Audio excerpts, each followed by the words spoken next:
Listening to the most dangerous show in the morning. This is What's in It for the Black People Radio. Maze Jackson. Maze Jackson, the most vociferous advocate for black people in the world. For Ruthie Moore, for Todd Stroger, I am the host of the Maze Jackson Show, asking every single day, what's in it for the black people? And if you don't like it, you can still tell them Maze said, Mayor Lightfoot, man, we ain't accepting that. We ain't accepting that. Let's go. Yeah.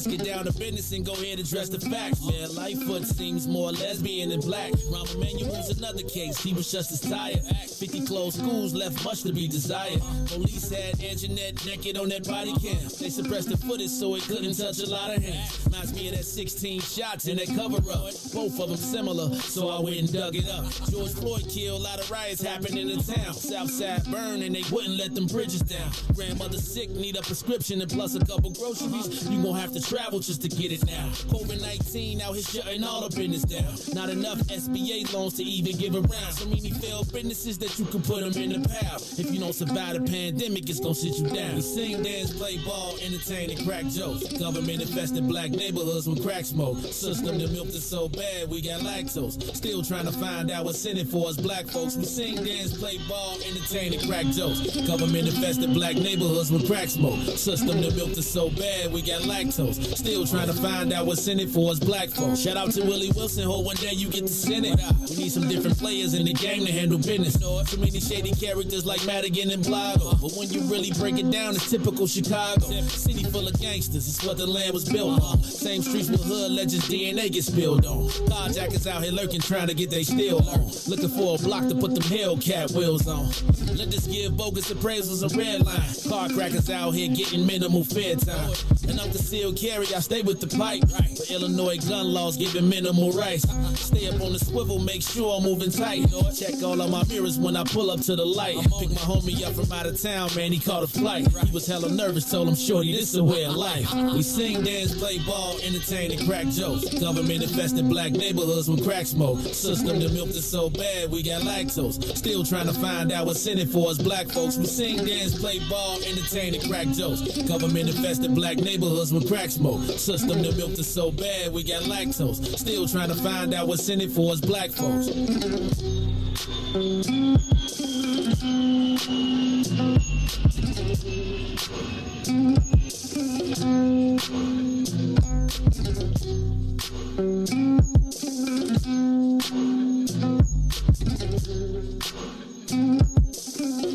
Wake up, Chicago! Wake up, world. This is the Maze Jackson Show. I'm your host, Maze Jackson, right here on a Wednesday. Wait, is it Wednesday? Already. Wednesday already? Just like that, man. It be like that. Wednesday, man. It's Wednesday, right here on the Maze Jackson Show. Y'all know how Wednesdays go. This is, I call this honorary week 304 Wednesdays, right? It's like week 304 Wednesdays. Back in the day, you turn on, I had to come in here and spray down the seats. Oh, no, that's Thursday. I had to put the plastic on the chairs on Wednesday. Because, after we leave up out of here, the seats, you have to be careful because, I used to have to, you come in here on Wednesday and, you start hearing the music, you start smelling incense. You be like, is that Hennessy? Excuse me, Remy. What y'all doing with blunt wraps and what you mean one to hurt, two to kill? I'm confused. You guys, see, remember that though? See how, that's when I knew I was getting played just a little bit. Right? Because you be all morning, I can't even get no applause. Then all of a sudden you turn on in the nighttime, you be here like, boing. I be like, well, damn. I didn't even know our thing did that. But it's all good, man. It's the Maze Jackson Show. I'm your host, Maze Jackson.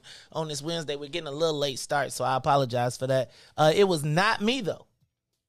It was like the internet gremlins was like, definitely no. They was not working with us. We couldn't get one of the cameras working. I had all my stuff ready. I even printed in color today, but that's because we ran out of ink. But then I forgot that I've been so on top of it that I had spare ink in the thing. I just didn't remember that I had it. And what I didn't do is I didn't unwrap the envelope.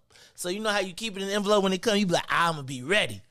So I was like, dang. So now I got a schedule. We got today printed in color. So Ruthie can't even talk about us. All right. Hey, man, the dude say who is Ruthie? That's okay. We got a lot to talk about today. I got a lot to talk about. But anyway, this is the Maze Jackson Show. I want to make sure you all are ready to rock with us. I got my man DJ Riis the Ruler in the building. DJ Riis the Ruler, how you feeling this morning? Blessed by the best. You already know the rest. Yeah, Dude must only listen on Tuesdays, Wednesdays, and Fridays. Right. He busy on Monday. He said, so casual.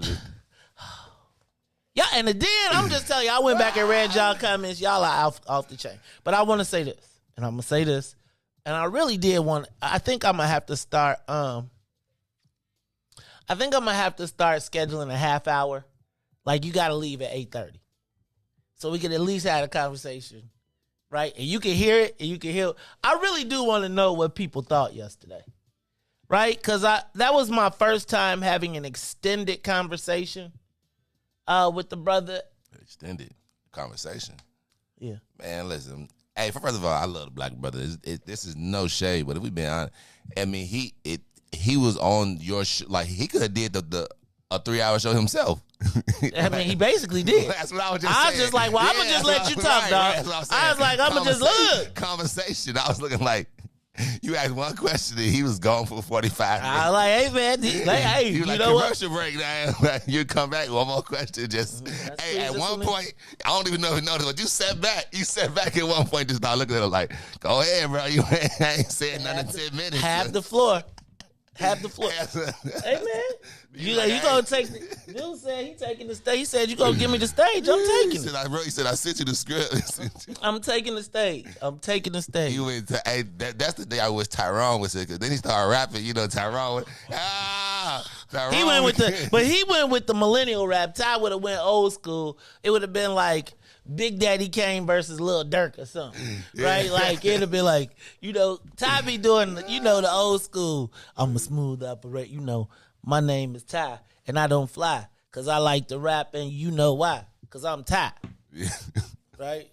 Dude was like, man, dude had me feeling away. He was like every after-school special and every, I was like, Dad, you still talk to your daddy? That was deep yesterday.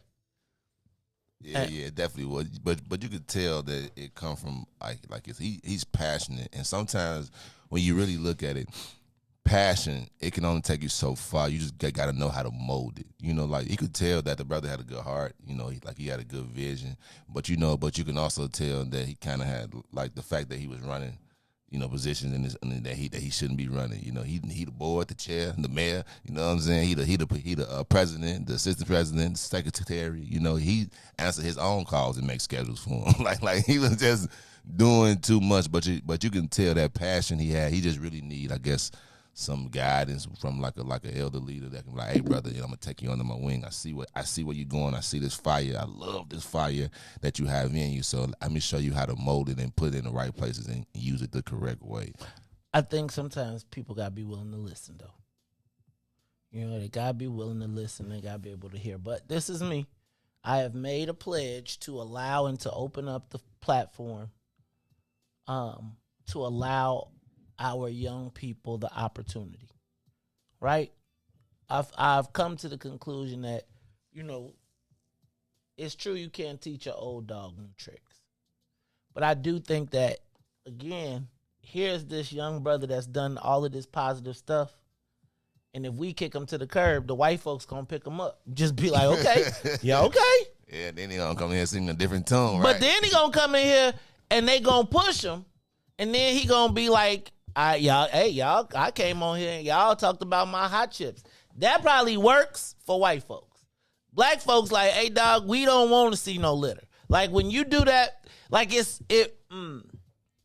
So, again, I feel like yesterday, how you got to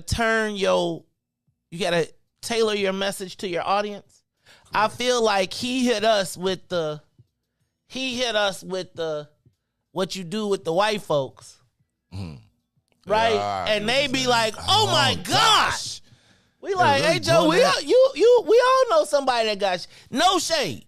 But it's like I feel like he hit us with the, and that was also his point, though. You see how to us it was that's why he kept saying it was so casual to us. We so used to that. That's what, and that was crazy because he's right. When you see a yellow tape, I remember as a kid, but it was, what I'm saying, and we said that, it was nothing. Oh dang, it's red tape. Who got killed? So he was right. The stuff in that. I just think, like you said, the way he presented it and stuff like that. But it definitely would have sold white. The white people would have been crying and throwing money. That's why he getting that. I'm telling you, Joe, $250,000. He getting that $250,000 like that. Hey Joe. I don't, no shade. I promise you, nothing shade. He to me is like almost like a Democratic version of Corey Brooks, right? Like he know what to hit. Yeah. He just did it to the wrong people. Like if he would have, if that would have been like white, black folks like, hey Joe, you kind of making a mockery of our plight. White folks would be like, oh my God. Black folks would be like, man, dog, we all know this. And it is normal. Mm-hmm. And we know it ain't we all know it ain't supposed to be normal, but it's almost like it was just very interesting. And I don't want to be critical, but what I do think is that there has to be see, I feel like I was talking to another young activist last evening who was like, I'm training my people. And I was kind of like, fam, who trained you? Right? So it's like y'all, we all, and let me be clear, I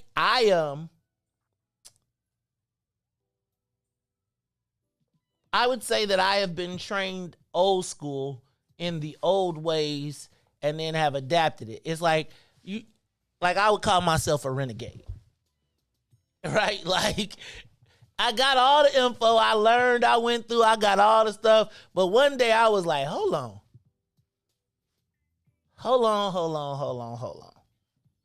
So I would tell you that we then have to be able to talk. They got to not feel like they come to us and get dissed, because the white folks are going to open their arms, embrace them, and then get them $1 million to give away or $2 million to give away in your neighborhoods. And you going to be we going to be, it's just, Man, we what get. you do with that money then? What you do? Hey, and you know, they ain't going to be Hey, mad bro, at him, y'all, man. hey. I'm just telling you. So I'm just saying, y'all, we got to figure out a way how we get them in the door. Now, sometimes I'm not going to say I did feel. Anyway. So I just think we got to be careful of that. Look, let's take a quick break. We're going to get to some of the headlines. We're going to get the soul plane up in the air. We're going to do a lot. But I really do wish that I could,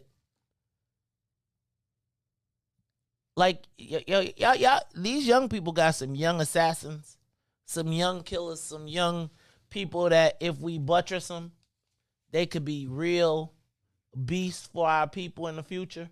And that's what we need. Like, and if you really think, because we so used to hearing, oh man, he's, like, forget him and stuff like that. But I'm telling you, like, some little guidance. But people gotta listen. Like it's hard. So I'm trying. I promise you, I'm trying. Once again today, and just so y'all know, later on today, Willie Preston will be in the studio with us at 7:30. He is running for Senate on the Southwest side. So we're going to find out. But again, in my commitment to giving people the opportunity, and I'm going to ask the questions, but I'm not going to try and beat you up. I just want to give people the opportunity to hear what you got to say.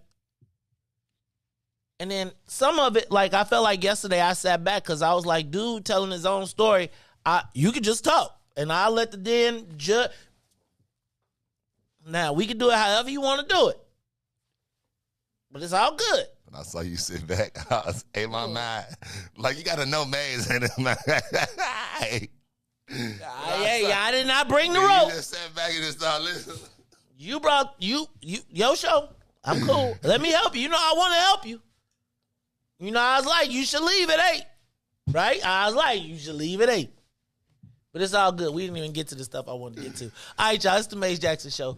We'll talk about it all when we come back. Plus, we're going to have the social media question of the day. It's going to be some fun stuff today. I can't wait to talk to Willie Preston. Plus, is JB Pritzker losing it? Hey, man. Yesterday, he blamed QAnon. He done called a Grand QAnon party. He done renamed the GOP to QAnon. He blaming Riis. When you start to looking for people to blame and you start blaming the ghost of Christmas past, he blaming his faults in Illinois on what happened with Trump. Dog, Trump been gone a year, Joe. You got mad 2? Is it 2? Mad, dog. Yeah, that was 20. Yeah. Oh, dang. Hey, JB, you gonna have to. Hey, man. I'm going to have to find some clips of JB Pritzker when he was on the Maze Jackson Show. Because, Junior Lee said that the mainstream candidates don't feel that the Maze Jackson Show has any value until they ass in trouble. Then they want to be, I was at my worst self. All right, y'all, it's the Maze Jackson Show. We'll be back after these messages. Tanil, I know you watching. Find that JB Pritzker video of the interview that he did sitting in your mama's chairs. That's probably why the chair leg broke now. Got a wood hump under it, wood stump. Everybody done come over, want to sit in the chair, and then don't want to come back. Now okay, it's the Maze Jackson Show. We'll be back. The Maze Jackson Show will be back after this break. Broken screen? Crash system? Are you in need of spyware or virus removal from your computer? Well, contact RPC Computer Repair in South Shore and let us help you with all your computer repair services and print needs. Need office or print production services, copies, scans, fax, or even notary service? Then stop by and support RPC Computer Repair and Print Shop located 1741 East 71st Street in the 71st Street corridor, newly revitalized South Shore areas, and let RPC be your one-stop shop, where we believe RPC is your PC. RPC Computer Repair is also a UPS access point where you can drop off and pick up your important packages. So let RPC be of service to you. Call RPC Computer Monday through Saturday, 8 a.m. through 6 p.m. at 773-966-4457. That's 773-966-4457. Visit RPC at rpccomputeringinc.com for more information. And now, traffic and weather. Yo, who said devotion has to be sad? Yo, check this out. The Lord is my shepherd, I want. He's making me to lie down in green pastures. He leads me beside the still waters. He restored my soul. God's gonna turn it around. Come all the way with me. Good morning. What's in it for the Black People Media family? The time is now 6:37 a.m. and I'm Riis the Ruler here with your Chicagoland area sports, traffic, and weather update. As we head over to sports first, the Chicago Bulls in a back-to-back on the road as they're trying to bounce back in the nation's capital. DeMar DeRozan just being DeMar DeRozan with another one, 30-piece, as the Bulls win 107-94. Let's head over to the Kennedy. Old Head to the Loop will be 21 minutes outbound. Tour has 19 on the Eaton's inbound from Deerfield to Exchange and back will be 29 minutes, while the Eisenhower is 31 minutes. Thorndale to the Loop and 28 minutes back out to Thorndale. On the Stevenson from I-355 to the Dan Ryan will be 39 minutes. Outbound is 31. The Bishop Ford, 34 minutes. I-80 to the Dan Ryan, 27 minutes to I-80. The Dan Ryan is 17 minutes to the Loop, 13 minutes to 95th. On DuSable Lakeshore Drive, 55th to Jackson and back, as well as Randolph to Bryn Mawr and Bryn Mawr to Randolph will be 8 minutes. Today's weather, it is currently 42 and cloudy. It's currently 50 and cloudy. Today will be a high of 61 and a low of 43. I'm Riis the Ruler. Back to the Mays Jackson Show. Oh yeah, come all the way with me. Don't leave me now. Come all the way with me. Oh, please.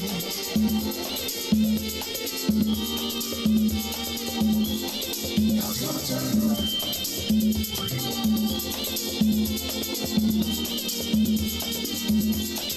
God's gonna turn it around.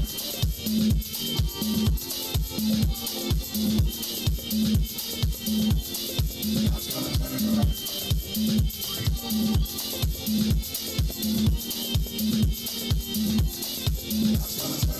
From glory to Gethsemane to Golgotha to the grave, from the grave back to glory. Glory to Gethsemane to Golgotha to the grave, from the grave back to glory. Glory to Gethsemane to Golgotha to the grave, from the grave. Glory to Gethsemane to Golgotha, Golgotha to the grave, from the grave. Dear Lord, it's me again. God's gonna turn it around. I'm calling on you. You did it before. I believe that you can do it again. Another one. Somebody calling you right now, Lord. If it ain't one thing we need, somebody else needs you for another. Please, son, look and have mercy. Have mercy over our home, Lord. Have mercy. Have mercy. God's gonna turn it around.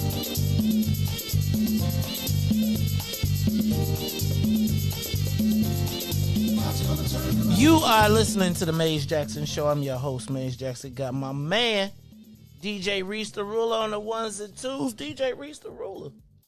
It's the Maze Jackson Show. I'm doing my thing today. Y'all, it has been a crazy, crazy, crazy day already. I got a lot going on. In the bottom corner, I'm playing.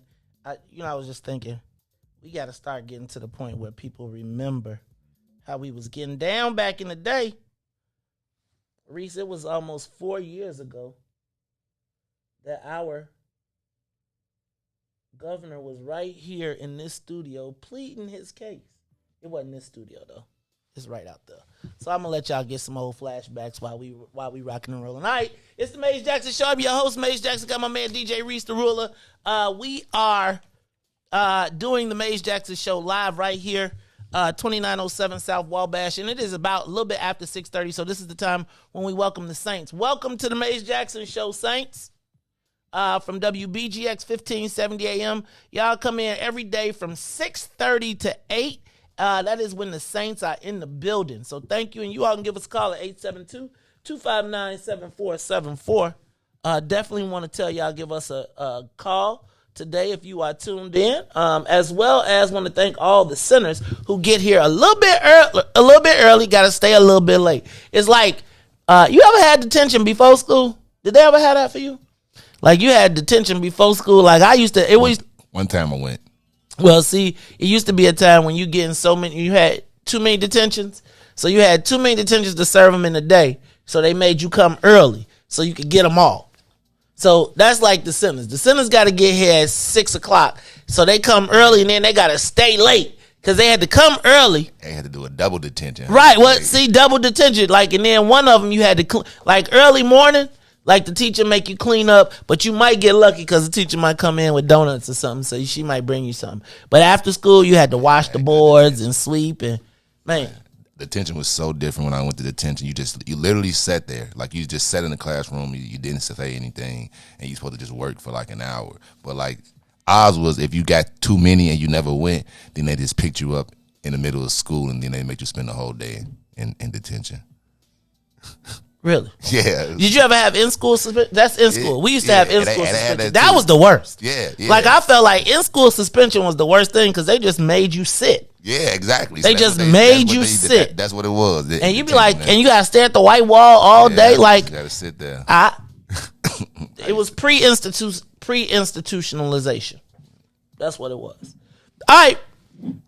Riis, in the bottom corner of the screen, you're going to be, in case you all are tuned in, you're going to be wondering, I had to tell y'all. That's a nice reelect Carrie Steele in that other chair, though. Hey, you see that reelect? But that's when she was water red. Yeah, already right? know. Like 4 years ago, right? 4 years ago, it's time, crazy how time fly. I just want y'all to, also as y'all are watching the video, I just want y'all to see my authenticity. I interviewed one of the richest men in the world in my chain. I'm just telling you.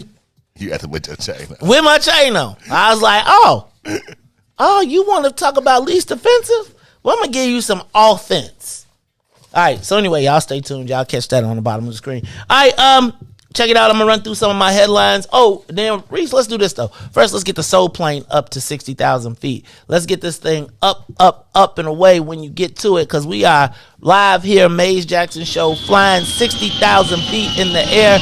Up and away. Also, in case y'all did not know, check out, we getting down this weekend. We having Final Four weekend. That's right. Big Swill is going to be up at TP. It's going to be Villanova versus Kansas. And it's going to be Duke versus North Carolina. I think that Duke versus North Carolina is going to be crack-a-lacking. Now, Riis, they're going to have a can of wine tasting, too. So, for those of you who like to... It's all free, so you can't pay. No charge. It's just... What's in it for the black people first? We're going to be celebrating Tamiko Holt's birthday. We're going to be getting it all in. So it's a little ad up there. Y'all check that out. All right. Hey, Riis, I got a text message yesterday from the doctor, from the good doctor. Read the text and say, Brother Jackson, next week, I'm making a big announcement. I said, now, Doctor, what is the big announcement? You ain't giving no more gas. Huh? You talking about that doctor? Yeah, Dr. Wilson. Yeah, Dr. Willie Wilson called me. Text me. Dr. Willie Wilson said, hey, I'm having an announcement on Monday. And I said, well, Dr. Wilson, I know you're going to make the announcement on Monday. Can you come on Tuesday? So next Tuesday, Dr. Willie Wilson will be on with us. He going to be on via phone. Okay. He making this big announcement. He going to let us know we're going to get out of suspense. So he going to tell us first? Nah, he telling the world first, but we going to get the first interview. Well, no, we probably won't even get the first interview, but we going to get the blackest interview. Okay. That's good, man. All right. So, look at that. Is that Brother Sadiq in that video? Brother Sadiq, I'm telling you, Riis, I go back. It's 4 years ago. Look, he holding the Carry Still sign. See how people. Yeah, okay. I got to hold the Carry. I love Hey, it. bro. I'm telling you, you can make them dance. You just got to know when it's dancing time. Sing, dance, right. Tell her, hey, you got to make Sing, it dance, hey, right. Riis, look, there goes Sonya. Look, I'm just telling you. It's going down right now. Maybe I'll move this around. Anyway, I'm stopped because I'm over here having too much fun making y'all throwback. But anyway, Riis, let me get through some more of these headlines. I'm gonna put that over there for you. All right, let me get a few more of these headlines going. Mayor Lightfoot, I told you this yesterday, but she says she's planning on putting the statue back, Riis. The Columbus statue going back. I hate that, man. Y'all thought she. That's all right though. I sure hope they go. See, she said they got to come up with a security plan, but once they put the security plan up, why are we putting the Columbus statue up again? Like, what was he in history? What did he do? man, he discovered America, dog. What's wrong with you? It was people there. Native. It was native. He discovered the natives. The native means of the land. You cannot discover something that's already people at. I don't know, Riis. You must not know American history then. Right. You better stop, man. Yeah, and that's why they're gonna let. It's like that's just like when they be calling us, immigrants. Okay, see, Technically, we are. Riis, we're not. We was brought here on the boat. No, we were captured. We were not immigrants. Immigrants means you come of your will. We was captured. Wow, yeah. We was captured, and then we was free, and we wasn't immigrants. Then we was undocumented. Then look, Joe. They had documents because remember we was value. So they knew every slave. That's why you could go to 123 and me, because they was like, my slaves is my money. We were the first.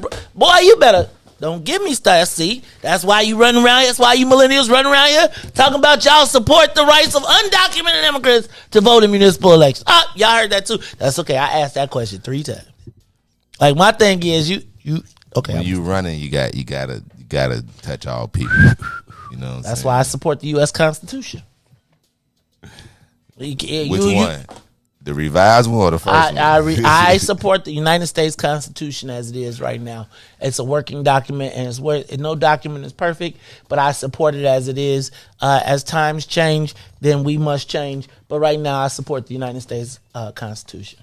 Now, you go read it. What did it say? Every 3/5. I support. It said that there's an amendment, though. That's why I said it's a living document. Boy, you don't play with me.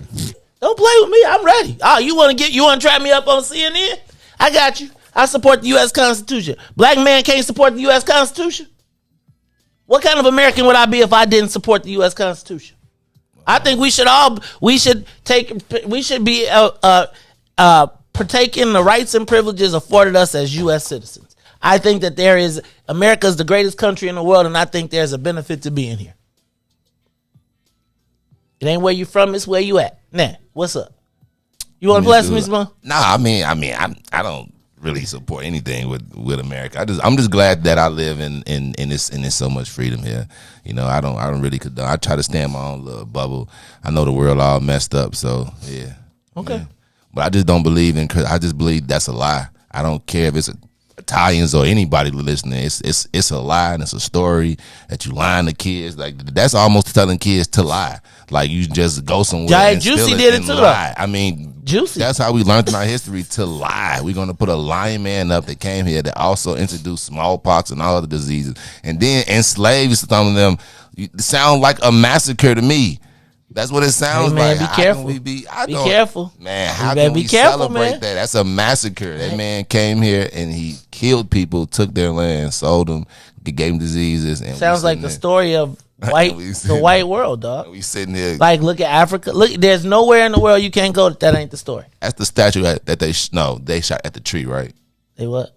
I thought they was shutting that. No, the statue is the one when all the people, the police was around it and they was trying to protect it, and they was throwing the frozen water bottles and stuff. Yeah, man. Yeah. But you know why this is? You know why I think they settling this, Riis? I think they settling it because of the mayor's ding-a-ling problem. Remember, she's in a lawsuit because of the ding-a-ling contest. She don't really want that case to keep going. So take that statue, because what I really do not want to do is have campaign commercials about my ding-a-ling. I guess, man, I guess we put the statue up and just living lives. Hey, man, that's y'all girl. That's Mayor Lightfoot. All right, y'all. Ooh. Oh, I saw that. All right. Also, let me see. COVID rising. Hey, man, anytime I see something going on in China, I'll be like, it's about to happen. They said that we have a 27% increase in COVID reporting right now. So it looks like, Riis, I'm about to start putting my mask back on. Because it's getting crazy. Today is the anniversary of the Adam Toledo shooting. Did you see my man? He said he put Lil Homicide in with Laquan McDonald and Rakia Boyd. I was like, wait, hold on. Lil Homicide? Like, we putting Lil Homicide in Riis, this is why the millennials got to go to school first. Y'all be all in all type of parades and marches, and then as soon as y'all escort leave, y'all in trouble. But that's what happened. School did it to us, to be honest. So when you went to school, it probably was like, well, you went to Bolingbrook with white people. But I'm just saying, like, if you went to like an African American school. Hey, man, I just drove by his Prosser, dog. I'm convinced you're an SD now. I'm convinced. I'm sure. I saw a picture. Look, I've been seeing a picture. It'd be like all the white boys and the black dude, the chief. You went to Prosser. I drove by there. I just finally saw where it is. You definitely was not a G. If you was either a maniac Latin disciple or you was a SD. Because I drove past and I was like, don't talk to me. Don't talk to me about white people. Because I was looking at that school like, clearly, this is where the white gang members go. You'll be amazed. I'm not. It's right over the bridge, so it's like the bridge is like the divider. So it's like right you pass over. I didn't even know that was Chicago, dog. I was like, I thought I was somewhere between Oak Park and Elmwood Park, and the next thing I know, I'm like, oh, this is where Riis was. Oh, yeah, Riis was the black dude in the white gang. That I'm clear. I'm clear, dog. Riis, but no, it's just like that's how they teach us. They teach us to bond together in class. Like I remember like growing up. These are the things that they taught us. So they took the, and that was one of the things that I thought was like good, like growing up, like and like y'all there, like I felt like having that black on you, it was something. A time that we wanted to become equal and bond and be all together. That's when we really lost it. Like, I remember growing up and they used to tell us this, all the little nice things. Oh, be one. Be together, be friends, it doesn't matter if you're black or white, you know what I'm saying, stuff like that and stuff. So now that's this generation. Now we've been trained in our mind to accept everything, and to think everything is okay and stuff like that. See, is now when a generation before us, they was like, nah, man, our parents was getting, beaten, like dogs and stuff like that. So they kind of like desensitized us to like accept everyone, welcome everyone coming. It's okay. It doesn't matter your color. As if the generation before us was so pro black. You know what I'm saying? So that's the difference from us, is they taught us to love one another, love everyone. You know what I'm saying? But then the one before us was like black people. You know what I'm saying? First and all that. So that's why you see the generation now so accepting to everyone, because that's how we was like low-key trained.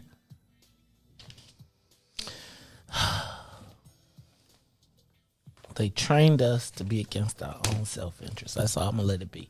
All right, y'all. Maze Jackson Show, more headlines. I said a little homicide. Emmett Till bill was signed yesterday. After 200 tries, the United States finally got the anti-lynching bill. And can I tell you what? I bet you the first person to get prosecuted on some anti-lynching is going to be somebody black. Watch. You watch. All the stuff that happened, it's going to be somebody black did something, and they're going to be like, hey, I'm just telling you. Get ready. I want y'all to also pay attention. There's a big split in the gaming industry. I know y'all be like, why is he always talking about this? Because more billions are about to be made, and now they're splitting, right? So that I can make my billions. We made billions together. Now you an old guy, I'm a young guy, so I'm going to go make me some new billions in the new space, and still we have no black participation. I am going to keep beating this drum because I feel like it's like they literally, Riis, they keep passing laws and doing deals like we ain't standing right here.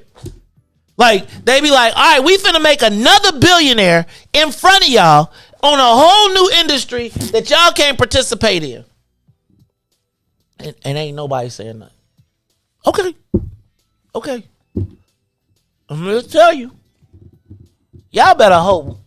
Like, I'm really playing this interview because I was thinking about the gaming split. And the thing about the gaming split is the people that are making the money, becoming billionaires, are all from the same tribe, and we're not. What tribe do we have to be in to get money? Like, what tribe do we have to do where people feel like, okay, like, and if they say we can't get none of theirs, can we make our own space? Can we even, we ain't gonna even be able to control the black people that play games in black neighborhoods. They gonna redistribute. Okay. Somewhere in this interview with JB Pritzker, he talks about the equity in gaming too. Oh, Junior, I'm playing this one for you for the, because the billionaire had to come sit by the Rockefeller Center. Right? He had to think about JB Pritzker sitting under what's in it for the black people right now. I know some people who helped me put this together that are probably like, we told you so. Shout out to Dr. Audrey. I think Amina Hanan Muhammad was there with us when we did this. Brother Edward Steve. Like, this was 4 years ago, y'all. We was just in the beginning and the formative years. I'm kind of nostalgic. Tito, pass me a tissue. All right, y'all. Electricians against WTTW. I don't know if y'all saw that. But WTTW is in the middle of a fight with Local 134, and all the politicians are boycotting their candidate questionnaire. It's kind of deep. And then finally, did you see that Google gives $1 million? Gave $1 million to, check this out. Have y'all ever heard of this? The community-based organization Collective. Let me say that again. Google yesterday gave away $1 million to the community-based organization Collective. 16 organizations split $1 million, but it was so crazy because I feel like they came up with the collective name because if you read all of the individual names personally, and it's all the same people who get the money all the time, right? Like Metropolitan Family Services and CARA and all of the people that are the usual suspects that are kind of presiding over the violence and stuff that's happening now. They've kind of, a lot of these people have had Heartland Alliance, are part of the bigger disenfranchisement of black people, and it's funny to watch. They get the $1 million to put, they got $1 million for black people or for the community, but it was really the same organizations chopping it up, but they had to hide their hand. All right, y'all. Maze Jackson Show. I did not get to my social media question of the day, but I want you to hit the big voice because I'm going to put it out there anyway. We might get to it while we're in the middle of it. Riis, hit the big voice for me. It's time for the social media question of the day. Real quick, whose side will the Asian alderman take in the remap battle? In case you did not see, Nicole Lee was appointed alderman of the 11th Ward. Just a couple points that I wanted to bring up about the demise of the 11th Ward. Somebody put on Twitter yesterday that the appointment of Nicole Lee was the end of the Irish dominance or the Irish power in good riddance of the Irish power in Bridgeport. So I just want to do some quick things that I thought about. the first thing I want to think about, is this the end of the Irish reign of power on the south side of Chicago? Looks like Ed Burke's going to be in trouble for his next election. We just saw Patrick Daley Thompson go down and now is being replaced with an Asian woman. Chinatown is now becoming the new face of Bridgeport, which was at one point the bastion of white Irish power. I got to tell you that I cannot think of the 11th Ward. I cannot think of of Bridgeport without thinking of Leonard Clark. I don't know if you all remember Leonard Clark. I know Sister Zakiya does, and I know some of you all do. Some of our older viewers. Riis, do you remember Leonard Clark? So that would tell you guys, like, in my lifetime, Leonard Clark was an 11-year-old black kid who was riding his bike through Bridgeport when a group of teenagers jumped off the porch. White teenagers jumped off the porch, chased him, beat him down, baseball batted him and everything. And it was like it was like one of those stories where it was like, really in this day and time, I think it was like 90s, like in the late 90s. And I just remember being like, damn, still in this day. And it was like all of these guys chased him and his friends on bikes. And you think about some 18, 19, 20-year-old white kids chasing down an 11-year-old kid on his bike and beating him with baseball bats and stuff. And I remember it was a giant uproar. And then it was like his dad was clearly plugged. So everybody was like, oh, and they made it. But I can't shake that from my mind when I think of the 11th Ward. Like, I still think of, even knowing, like, as the diversity of, as it started to become an arts place, I still think about George Wilborn. Y'all remember, like, just a few years ago when comedian George Wilborn wanted to buy a house for like $2 million in Bridgeport, and they was like, we won't sell it to you, Negro. Right? Like, George was richer at this point than everybody, and they wouldn't let him buy the house. The people took it off the market before they would let him buy it. Imagine having $2 million to buy a house, Riis, and the people say, we'll take it off the market before we let you buy it. And nobody said anything. It was just kind of like, oh, it's just business. Like, they put 2 stories in the paper. We didn't see anybody stand up in outrage. We didn't see, they are segregated. They are separated, not segregated. And if you go to Bridgeport, it really is separated, not segregated. And separation and segregation is different. Separation is by choice. Segregation is when the people in power push you to the corner. I also wonder, I want to point out that Nicole Lee, her father has long-term ties to the Daley family and to the Irish power structure, right? Like, so the Daleys had kind of like a power sharing thing. Like, they kind of let you run your own space. And so when Gene Lee was the deputy chief of staff, he was basically the political arm of Daley for Chinatown. And his daughter grew up in that space. So even if you listen and pay attention, they expanded their organization. So Riis, if you got a mob, but you got in the Chinatown, you got a Chinese boss. In Blacktown, you got a black boss. In Italian, you got they all report to chief. Well, she stayed she's in the fold, so she was in the line. The question I ask is, how long does she stay in the Daley tree, or do the Chinese say, man, we strong now by ourselves. We don't got to be up underneath y'all. Right? Like, how long does she stay loyal to the team? Right? And does she eventually run for committeeman? And then I would be on the lookout for a Daley win and swap. Right? I would be looking for John Daley to win this election, step down, and then his son get the appointment and his son replace him. But the question is, will they have the firepower to hold on to another generation of power? That's something I think we got to watch and look at. But whose side will the Asian alderman be on in city council? Look, Riis, it's the Maze Jackson Show. We're going to take a quick break. I want to see, Riis, if we can play some of this Pritzker interview over the break instead of some of the audio. So I'm going to switch this to this. I'm going to have you go out, and then I want you to see if you can switch it in. So look, do your go to the thing, play a commercial, and then see if you can come into this, and I'll turn the volume up. Look, y'all, it's the Maze Jackson Show. We'll be back after these messages. The Maze Jackson Show will be back after this break. Maze Maze Jackson.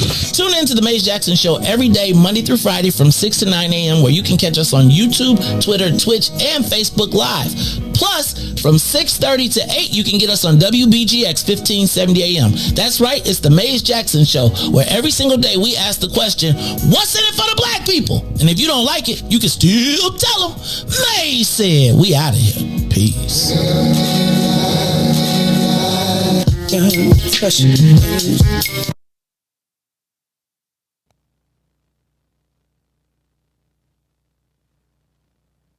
Got to beat Bruce Rauner. And yes, we've got. Dang, you just killed your last one. All right, I'm gonna have to come up with a nickname. And it may not be that nice, I gotta say. But hey man, it's a podcast, so you can say what you want. You call it what you want. So I just want. But it is critically important that we make sure that we beat that man. See, you can't even say. Hey, but you know what? How about Check it out. I say He's Donald Trump's silent partner? Then you lost one Trump. Oh man! All right. So now you got one Trump left. You got one Trump card. Use it good. So JB, you got $60 million in. You know what? I can understand that. You know what I'm saying? You matching dollar for dollar. Was there no one out there that you thought that you would support? That you could support? I mean, man, bro, you give somebody $60 million. You sending them on their way. How come? What made you decide to bid? Because you didn't trust nobody with your money. You know.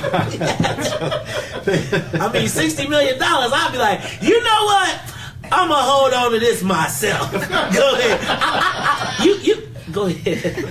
I talked about at the beginning. This race isn't about money. It is about values. And I do think that carrying the values that my parents taught me, that my faith taught me, that those are important things to carry throughout this campaign. That's why I decided to run. I mean, in the context of that guy in Washington and his local partner, that I really felt like this was a moment where I needed to step up and make a difference as governor of the state of Illinois. Because if we don't solve the financial challenges of the state and make sure that, there are three basic things we got to go do. Every child deserves a quality education in the state of Illinois. We got to make sure that we fund that education for them. That's a public education, okay, right? That's number one. Number two, we have got to have universal health care in the state, and we got to start doing it right away. Not these plans that say, oh yeah, I want universal health care, but it'll take 8 or 10 years to do it. I'll let you know. No, I want to start it right away. And then third, we've got to create jobs. We have to create jobs in the state. None have been created under this guy. You learning quick, man. Quick learning. And well, I got one card left, and it's only a. You gonna say, you got two? I got 2 cards. Oh, you got 2 trucks. Well, I might just use one of them anyway. I want to have one left over. I get a free drink for it. Yeah, we hook you up. What you drink, man? You got some back there. Tito's? All right, we'll talk about it. Actually, we're going to talk. So, anyway. You got a much better bar. Don't let that go. The point is that in order to get these things done, I think you need somebody who can fight hard and who can take down that guy that's been in office for 3 years. So, JB, I'm going to let you know, we're taking questions. This is broadcast live on Facebook as well. We're going to be taking questions from there as well, and I think this is a great opportunity. I want to remind you all, you are watching and listening to In the Den with Maze Jackson. Tonight, our special guest, JB Pritzker, billionaire, but better yet, candidate for Illinois governor. Now, JB, $60 million in. The thing I ask about all the time on the show, on the WVOM morning show, is where's the bag? Who is getting that bag? So, the last election cycle, $200 million was spent, and they could not quantify $1 million being spent with black folks. You spent $67 million by yourself. Talk to me about your talk to me about your spend. Do you spend any money with black agencies, people, businesses? We've been very intentional about that, not only about depositing money at ISF. You deposited money in ISF? We did. Really? In African-American-owned bank, but also about making sure that our vendor base has a significant number of African-American vendors. Okay. So that's what we've done. We've got sign makers. Really? We got printers. That's a very important part of a campaign, Huge. as you know, and I hope people have seen our signs out there. Chad, is that true? Now let me tell you. JB, you cool, but I trust Chad. Chad, y'all been doing that? Absolutely. You black people working? Absolutely. Black people getting some of that bag? Yes. All right, I'm gonna hold you to it. You see, I always Well, and be I trying think, to look like out I for the told black you folks. earlier You about see that procurement and the state black government, dude we in the gotta do room. same thing. Look, where the It's so customer ironic dollars go, that jobs clip get though. created. Go ahead. And so we got to be real intentional about it, spending that money in the black community. We also have a significant number of staff people in our campaign who are black and who are in our leadership team too, and I've been very proud of that. As well Black. as all You across got the black state. people in the leadership. No, man. You know, let me tell you how this works. Usually in a campaign, I've been this guy. Everybody says, oh, we want to have a diverse team. We want to have a black guy. We want to have everybody. Man, you know what you get to do when you're a black person? You get to be the sign guy. No, that's not right. That's not right here. Mays, seriously, my policy director is black. My political director is black. My deputy campaign manager is black. Your friend Chad, right here, has a senior That's one position of my in my mentors. campaign. Mentees. And he's my friend too, by the way. So Good stuff. I'm just saying, It's you know, good we've done, I think, a really good job of hiring, not just because they're black. We're hiring people that are really good at their jobs. So I'm very proud of what we've done in our senior team as well as all across the state in our field operation. So, JB, one of the things that we've talked about, one of the things that people talked about Pat Quinn losing was he didn't put money on the streets in the campaign. He didn't hire people from the community. You seem to have done that, but it seems like you're getting whacked for it. Right? So it seems like, you know, I one of the things that I recall saying about Pat Quinn and about all these gubernatorial candidates and all these races, and I remember way back when this thing started, and somebody called me and said, this guy JB is running, and I said, man, I don't want to hear none of that crap, because he gonna do like everybody else, like all those white Lakeshore liberals, and not hire anybody. And then it seems like everybody is working for JB, but it seems like you're still getting whacked. What's the deal? Why? All I can tell you is I'm really proud of the team we've got. I mean, I think you know some of those folks, and Chad's a great example. But we've got a lot of really great people that are all across. You know, we have offices. I want to be clear. We have, 2 offices, one south side, one far south side in the suburbs. We've got one in the west south side and one in west suburbs. We've got one in the west suburbs too, and in the west side. So I mean, the point is, You are listening to the Mays Jackson Show. That is current governor, JB Pritzker. I brought that up because, and I played that clip just because, and there's more. This was the time when right after he had called us least offensive, he went on the apology tour. In the first place he came was to the Mays Jackson Show, because where did you go to apologize? He didn't come to the radio station. He came to sit right here in this uncredible studio where we force the issues and we force the question. But Riis, I'm looking back at this interview, and I gotta be honest with you, I have a lot of regrets. I have a lot of regrets because so many times this was a perfect case of people using us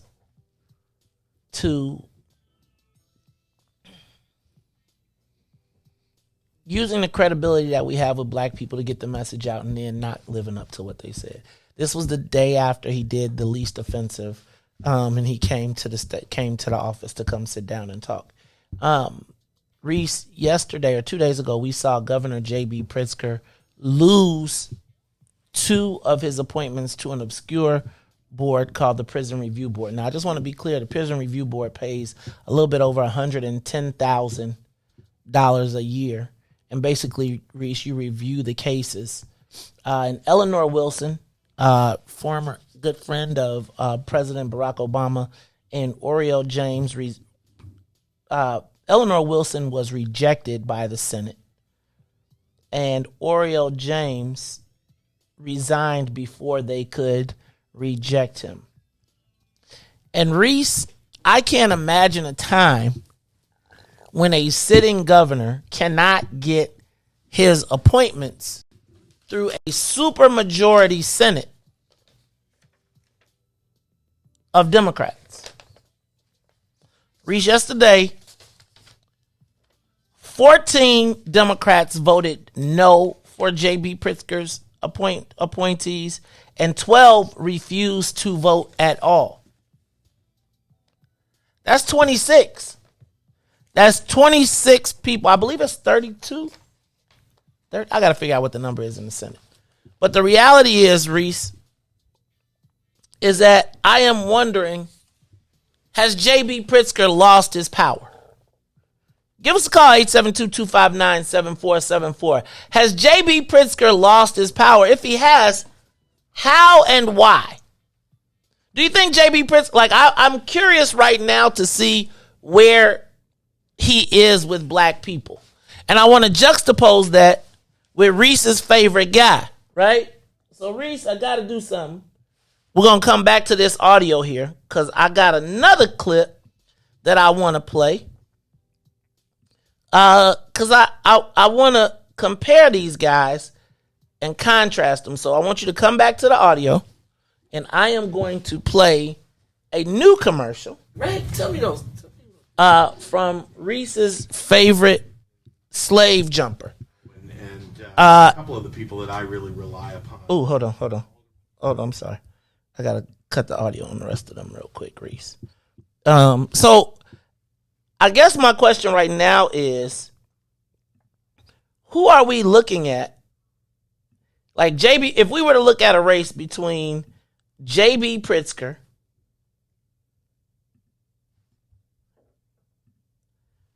and Richard Irvin, and I'm just assuming. But I want you to take a look at this commercial. It's called Worst Nightmare. And then we're going to talk about it. Give us a call, 872-259-7474. Riis, you ready? Here we go. It is. Get ready, y'all, because here it go. I'm Richard Irvin. When I ran for mayor, Mike Madigan campaigned against me. I beat him. Now Governor Pritzker's afraid that I'll beat him too. There's nothing the left fears more than Republicans who look like me and think like us. That all lives matter. That cops should be defended, not defunded. That handouts keep people down. But maybe that's what liberal politicians want. I'm Richard Irvin, and I'm their worst nightmare. Give us a call, 872-259-7474. Who is they? Who is us? Riis! Hold on, let me do it again. Because I feel like sometimes y'all... I'm Richard Irvin. Hold on. I feel like sometimes y'all need... It's hard for me up here. He making it hard. Hold on, Riis. Hold on. No. Don't talk yet. Don't talk. Because I got... you got... These are your choices. Right now. Here we go. Let me get them back. Let me get them to the beginning. We're going to start from the black. I'm Richard Irvin. When I ran for mayor, Mike Madigan campaigned against me. Okay, that's a plus. Madigan against him, right? Black people, black people can feel that. All right, here we go. I beat him. Now Governor Pritzker's afraid that I'll beat him too. Not a bad thing. I'm okay with that, right? Governor Pritzker is probably thinking like, dang, who is this ninja? I just had Dr. Zeke day with him. There's nothing the left fears more than Republicans who look like me. Who are Republicans that look like me? What's that mean? What that mean? Hold on, Riis. And I need y'all to give us a call, 872-259-7474. Look like me. Now, the last time we saw him, oh, no, that was his great-grandfather. My bad. Okay, look like me. If you gonna do it, dog, say black. And think like us. Who look like me and think like us? Hold on. Look like. Let me do that again. Let me do that part again. You heard me. Hold on. Let me do that part again. Hold on. I'm getting it. And think like us. Hold on. But all Who the hell is? who look like me and think like us. The Republicans who look like me and think like us. The Republicans who look like me and think like us. The Republicans who look like me and think like us. The Republicans who look like me and think like us. Okay.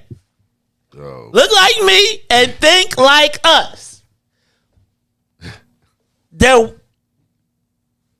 Okay, let's let it play. Okay, so I just want to look like me, think like us. Does that feel like black on the outside, white on the inside? Is that sort of like Oreo-ish? I'm just saying. I don't know. I want to couple this with the slave. The slave, remember the free slave. Hold on. That all lives matter. Hold it. All lives matter. Black lives matter. All lives matter. Hold on. That cops should be defended, not defunded. Defend, not defund. I can see that's a 50-50. That's a 50-50 ball. That's a 50-50 ball. All lives matter. That's an L. That's an L, dog. That was an L. Unless for us, not for the white people, but for us.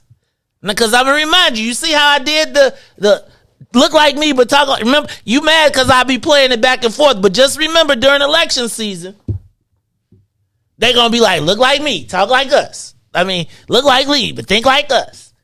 I'm not one of them. I'm one of us. Who is the them and who is the us? That's okay though, Riis, because I know y'all millennials be deep on the pronouns. So let me go to the next step. That handouts keep people down. But who be getting handouts? Hey man, you be up. I kind of feel. Hey man, I feel like okay, that's okay though. It's okay because the white people are eating it up. Hell no, you don't need no handouts. Think like me, look like me, think like us. But maybe that's what liberal politicians want. I'm Richard Irvin, and I'm their worst nightmare. Okay, now let's play it all from the beginning one more good time tonight. I'm Richard Irvin. When I ran for mayor, Mike Madigan campaigned against me. I beat him. Now Governor Pritzker's afraid that I'll beat him too. There's nothing the left fears more than Republicans who look like me and think like us. That all lives matter. That cops should be defended, not defunded. That handouts keep people down. But maybe that's what liberal politicians want. I'm Richard Irvin, and I'm their worst nightmare. Riis, is he playing the role just to get elected? How far on the role do you play, dog? How far do you go with the role? Now that's your first choice. Stay right there. Turn out at 97% and black men turn out at 90%. Let's do a couple things real quick. Did you see Black Panther?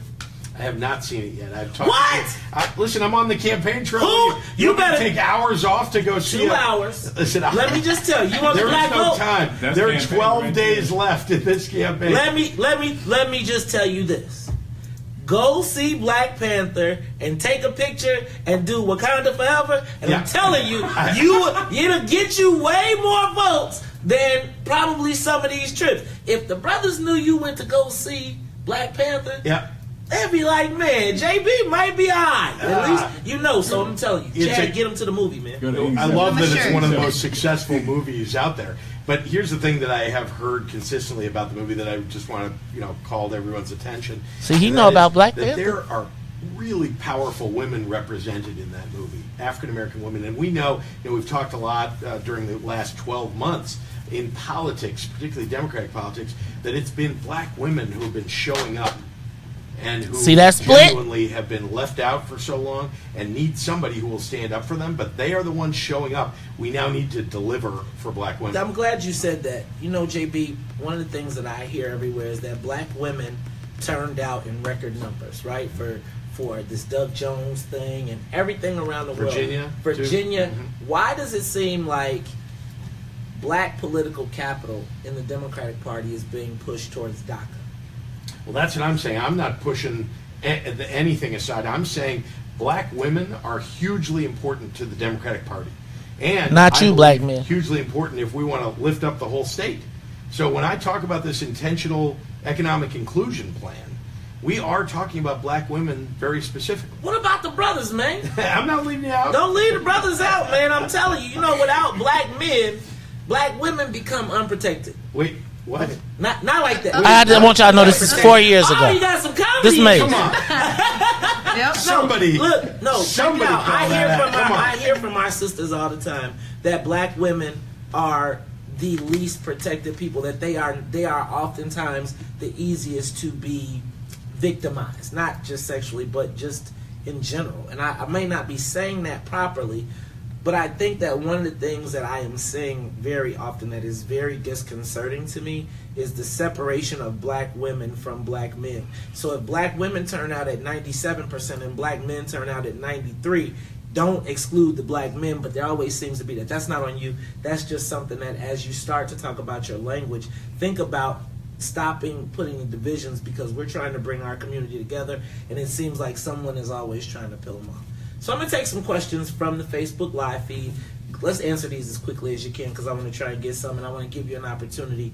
So I want to be clear, JB Pritzker, I'll let you talk about it, but JB will not be at the What's in It for the Black People candidate forum because he had previously scheduled commitments. Now, you all know. Answer, we got somebody make sure. What size?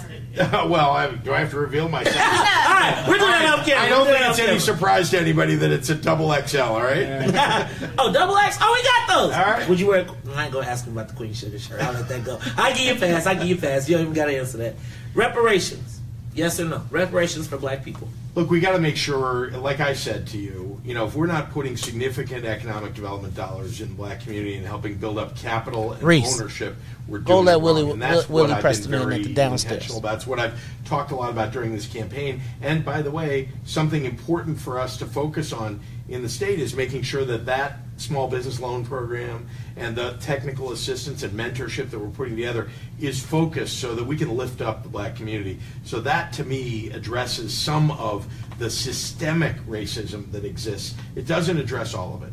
But this has been going on for far too long, and it's still here. That's why we've got to make sure that in government, I want to make this clear too, that where we spend the money in government, we've got to make sure we've got black leadership appointed to those positions. Ooh. So, but reparations, yes or no? Do you think black people deserve reparations for slavery? This isn't a state thing, this is a national. Would you support it if it was a national issue? I believe this is an economic development issue and not a separate issue. Okay. I'll let that be your answer. It'll stand. I can only No answer. That's a no. What are you prepared to do to increase capital for black people trying to do and create businesses in our communities?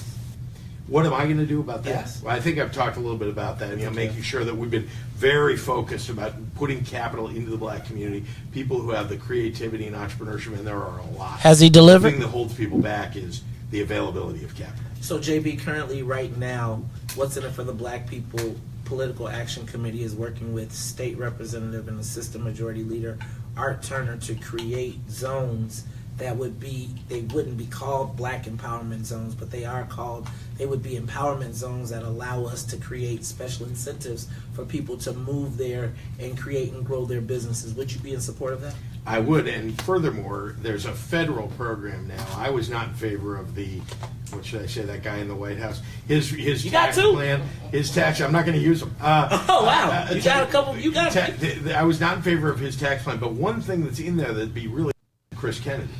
He does not want to have a program to allow black entrepreneurs or people of color in general to have opportunities to create the dispensaries and the production facilities. Hold on. What we've done in other... Chris, you tripping, man. First you tried to kiss me, now you won't let us smoke? You on some bull. Come on, JB. What's up? I want to do more than just legalize it, though. Look, what we should take advantage of. Would you legalize marijuana? I would legalize marijuana, and it's a difference between me and Chris Kennedy. He does not want to legalize marijuana. What's up with Chris? Chris, you tripping, man. First you tried Pay to kiss attention. me, now you won't We let asked us all smoke? these questions. You on some bull. So if he don't come back on, this JB. year. What's up? I want to do more than just legalize it, though. Look, what we found in other states, and I talked to the governor of the state of Washington where they legalized it. What we've done in other states, legalized it, but they did not have a program to allow black entrepreneurs or people of color in general to have opportunities And still don't. to create the dispensaries and the production facilities and to own some of that capital, right? Was he And there? To me, we've got to, before we let it go, before we let the big tobacco companies or other big companies just take it over, we got to make sure that we're not overlooking the people who've been most ill affected by the war on drugs. Okay, I'll take that. Let me ask you a question. Yes, sir. Personal. Inhale or no? Come on now. Hey man, look, you want the votes or no? Have you ever smoked? Have you Of ever course, ate a yes. brownie? Yeah. No, I don't know. Not just nothing edible. Yeah. Okay. All right. Hey, have you ever invested in medical marijuana? No. Okay. Wonderful. But his family did, and they bought the seeds. Sanctuary City, this city key card. I'm going to leave the Sanctuary City alone, but let's talk about this city key card. Should this city key card be a tool for voter registration? Look, I don't believe that people who are not eligible to vote should be able to vote. I do think that the card that you're talking about, right, the identification card, is important for people who are here to have some kind of identification. That's the thing. So should it be used in voting? Look, you have to get registered to vote first. But they say that card would be it could be used as a document for registration. It should not, could Would not. you stand up to Rahm and tell him no? Well, I don't believe that that's what Rahm Emanuel intends with But did you see card. the memo from Anna Valencia? I understand, but I'm telling you, I don't think that's what the intention of that card is. So when the people have to have an ID card. They have to have an ID card, period. Forget about voting for a second. People need to have it just to live in the state. As the governor, Yeah. would you support the municipal ID being used for voter registration? Not registration, it's a fine form of ID, and you know that sometimes when you want to go prove your identification for voting, that the ID can be used after you've been registered, I'm talking about. So I just want to be clear, because right now, Mayor Emanuel, what the memo says is that it could be used. Jim Allen from the Board of Education. So we're going to come back to that. But again, I'm going to want to know, do you support that People city who are key? not eligible to vote shouldn't be able to vote. Thank you. All right, that's what I wanted to know. Hey, do we have any other questions? Hey y'all, this is the Maze Jackson Show. Look, we're gonna take a quick break. I was gonna take a quick break, but before I take this quick break, I just gotta do something one more again. Cause I think I need to hear Riis's opinion. Plus, when we come back, we're gonna be talking to Willie Preston. But before we go, I gotta play it one more time for you. So Riis, that was JB Pritzker lying to us. Here is Richard Irvin telling us, you got me ready? So that was JB Pritzker lying to us. This is your guy, the ADOS commercial, 2022. Here is Richard Irvin. What do we do, black folks? What do we do? You heard JB. Here's Richard. I'm Richard Irvin. When I ran for mayor, Mike Madigan campaigned against me. I beat him. Now Governor Pritzker's afraid that I'll beat him too. There's nothing the left fears more than Republicans who look like me and think like us. That all lives matter. That cops should be defended, not defunded. That handouts keep people down. But maybe that's what liberal politicians want. I'm Richard Irvin, and I'm their worst nightmare. Yeah, that's our choices. We'll be back after these messages with Willie Preston. He is running for Senate, and y'all, the momentum is building. We're going to talk about it because, and then we're going to take your calls too because, I want to know what y'all think. It's the Maze Jackson Show. We'll be back after these messages. The Maze Jackson Show will be back after this break. If you're a business professional, have you ever wanted to multitask on your way to an important meeting instead of navigating through traffic? Fellowship Fleet Limousine and Bus Company is your solution for chauffeured ground transportation. Our company provides sedans, SUVs, stretch limousines, vans, and buses for corporate travel, airport transfers, and group shuttles. If you're a corporate travel manager, individual business professional, event or meeting planner, relax. Let us take the wheel. Visit fellowshipfleet.com to book right now.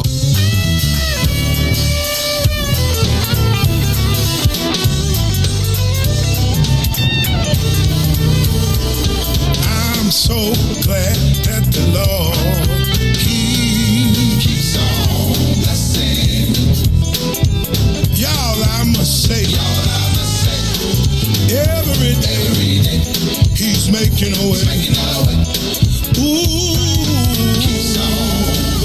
keep on blessing me. Blessed in the city, blessed in the field, even when you come and go. I'm so glad that the Lord keeps on blessing me. Y'all, I must say,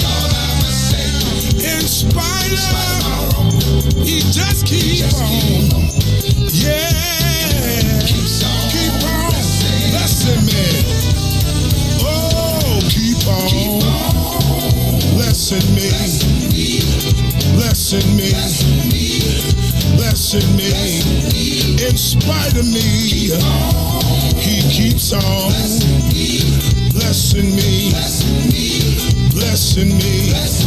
I don't deserve it. He keeps on blessing me.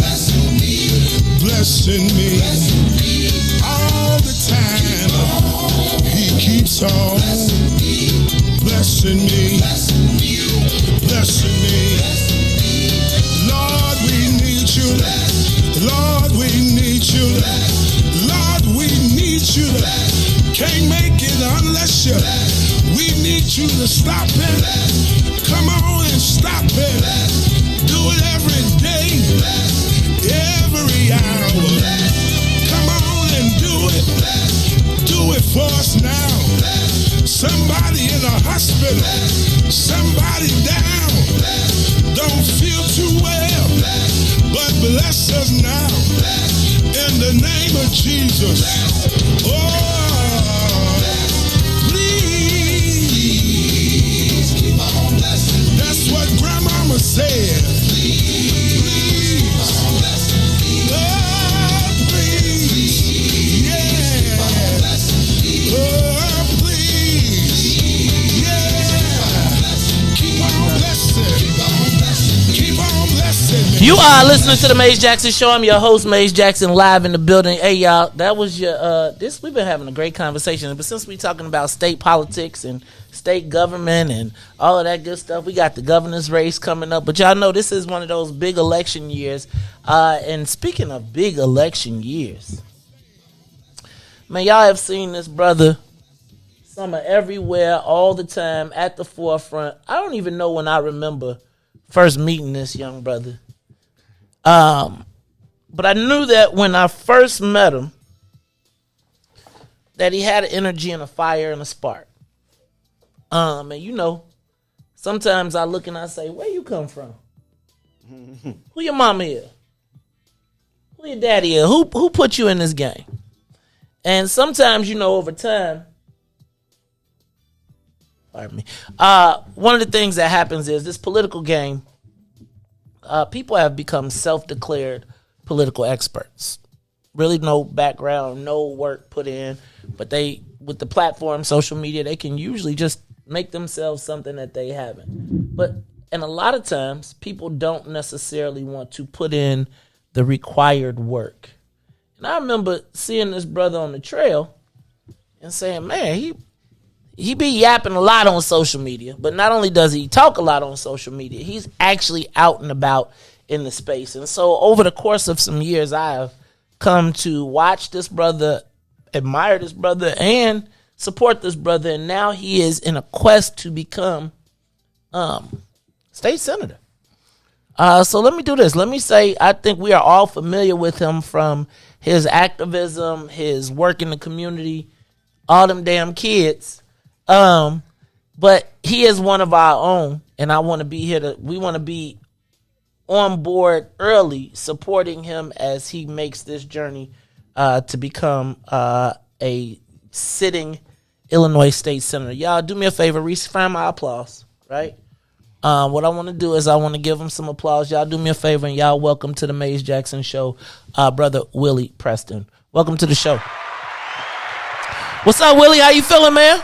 I am feeling great, Maze. I really am. All right, you know what? So, Willie, talk to me, man. First of all, you are running for, tell me what you're running for. So, I am a candidate for... Get close to the mic. Okay, I'm a candidate for... You can pull it closer to you. Do I need to shorten it? I know you're not there. You might be height challenged. That's all good. You can twist it. But go ahead. Talk straight into it. So, I am a candidate for Illinois State Senate in the 16th District. Okay. And tell me where is approximately the 16th district so I can know what we talking about. So it is the Southwest State Senate District, and it starts in Inglewood, where I was born and raised, and it goes over into Auburn Gresham, where I currently live with my wife and children. Auburn Gresham. From there, we go over into Wrightwood, Ashburn, Scottsdale, and then we go off into the suburbs. We get Burbank, some of Oaklawn, Hickory Hills, Palos Heights, Justice, Illinois. So we have a significant and vast, diverse district. So that is what a 16th district is. So all of the 70s, we even go over the expressway, over into Chatham a little bit, in West Chatham. So that is essentially the 16th district. So we have a few different wards. I know a lot of folks understand their wards. So we have some of the 16th ward with Alderman Stephanie Coleman. We have... Who is supporting you, by the way? Oh, yes. Okay. Yes, I'm very, very, very honored to have her support. Okay, I think I saw Alderman Sawyer is supporting you. Yes, I think I saw the first person to jump out was Alderman Howard Brookins is supporting you. Yes. Very honored to have Alderman Brookins. What's going on with the 18th ward? 18th ward is Derek Curtis. Is he supporting you? Derek Curtis supports us. All right, look at that, boy. You picking them up. You. So now, Willie, you got to talk to me, man. How do you go from being? Because I remember the last time you ran, you was throwing rocks at the throne, and now it seems like you are now the favorite choice of the. I don't want to call it the party, but I want to call it the of the established Democratic Party. Talk to me about what it is like, and back up. I know you got some of David Moore in there. Is David supporting you too? Listen, David Moore is my alderman. David Moore hasn't made a decision at this point in our race, and I respect his rationale behind so. David Moore has invited me and other candidates to come before the community. And once that happens, Alderman David Moore said he will make a decision as to who he supports, and I really respect that. So we're going to participate in that process. Whoa, who is this Willie Preston? Is this Willie Preston maturing? Is he turning? Willie, so let me ask a question, brother. So back up. Let me stop because I want to make sure I give you this opportunity to do what you need to do. Willie, let me ask you this. Well, back up. I really want to know a little bit about you personally. Okay. So back up and tell me a little bit about you personally. Tell me, give me high school, college, 20 kids. Let me give a big shout out to your wife, Brittany. Before I'm gonna do it before you do, but I know you better do it. Shout out, baby. Shout out to Brittany. I mean, and Brittany and Willie do not use this show as an excuse to go create another baby, right? Because Willie and his wife, hey man, I promise you, I love watching y'all pictures. I be like, y'all are the real life Brady Bunch, but y'all had y'all own. Willie, tell us a little bit about your background, brother, personally. So, I'm the middle of 5 boys. My mother had 5 children, and I was born and raised in Inglewood. Okay. So think about Stephanie Coleman, Alderman Stephanie Coleman's support. It really is full circle. I didn't come from a political background at all. The earliest politician I can remember was Alderman Shirley Coleman, Stephanie Coleman's mother. I remember I grew up on 66 in Aberdeen. There used to be an Inglewood back to school parade. It was huge. I remember that.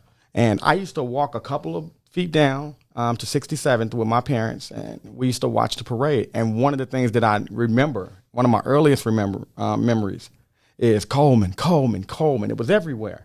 And so I remember as a kid asking, who is this person, this Coleman? I just knew she was somebody important. My mother let me know that she, was our alderman. So I come from that. I come from Inglewood. Some people call me Inglewood's favorite son. So okay. I'll accept. Okay. From there, my background is in the building trades. My father. Let's back up. Where'd you go to high school?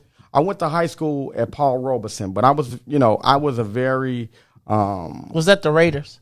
Yes. They fake Raiders. Yes. No. Is that even still a school? Is there still a Robeson? Well, it's been consolidated. The community's changed. They have changed, and they've knocked down some schools, and they've rebuilt a beautiful building, inside on 69th Street. But they consolidated. So, and that's a direct response to a lot of things, and politics certainly being one of the major things that's involved there. But let me finish here. So, I come from Inglewood. I went to Paul Robeson, but I was like a lot of kids that you see today. I was wild, and I was involved in a lot of street activity. So I didn't finish. I didn't graduate from Robeson. So ultimately, my grandmother sent me to Job Corps. Okay. And where I got my GED from Job Corps. Actually, I got my GED at 17. Okay. So that was a very, very good experience for me. Okay. So from there, I ended up meeting my wife shortly thereafter. Not long after, and it's like the moment we met, like you said, we started making children. Good God, man! Yeah, and y'all ain't stopped. Brittany, you on here talking about you need one more. How many? Okay, so back up, because I always see Lil Willie. Tell me how many, and I've seen your beautiful daughter, but tell me how many children you have, because I don't want to shortchange anybody. And then I want you to run all their names and say hello to them all, because I know they listening. Okay. You can't forget. No. You be like, dang, here I go. So no, my wife Brittany and I, we have 6 children. Okay. So we have Willie, we have Joshua. Okay. Elizabeth. Okay. Named after my great grandmother. Okay. We have Brittany. Okay. Named after my wife. Okay.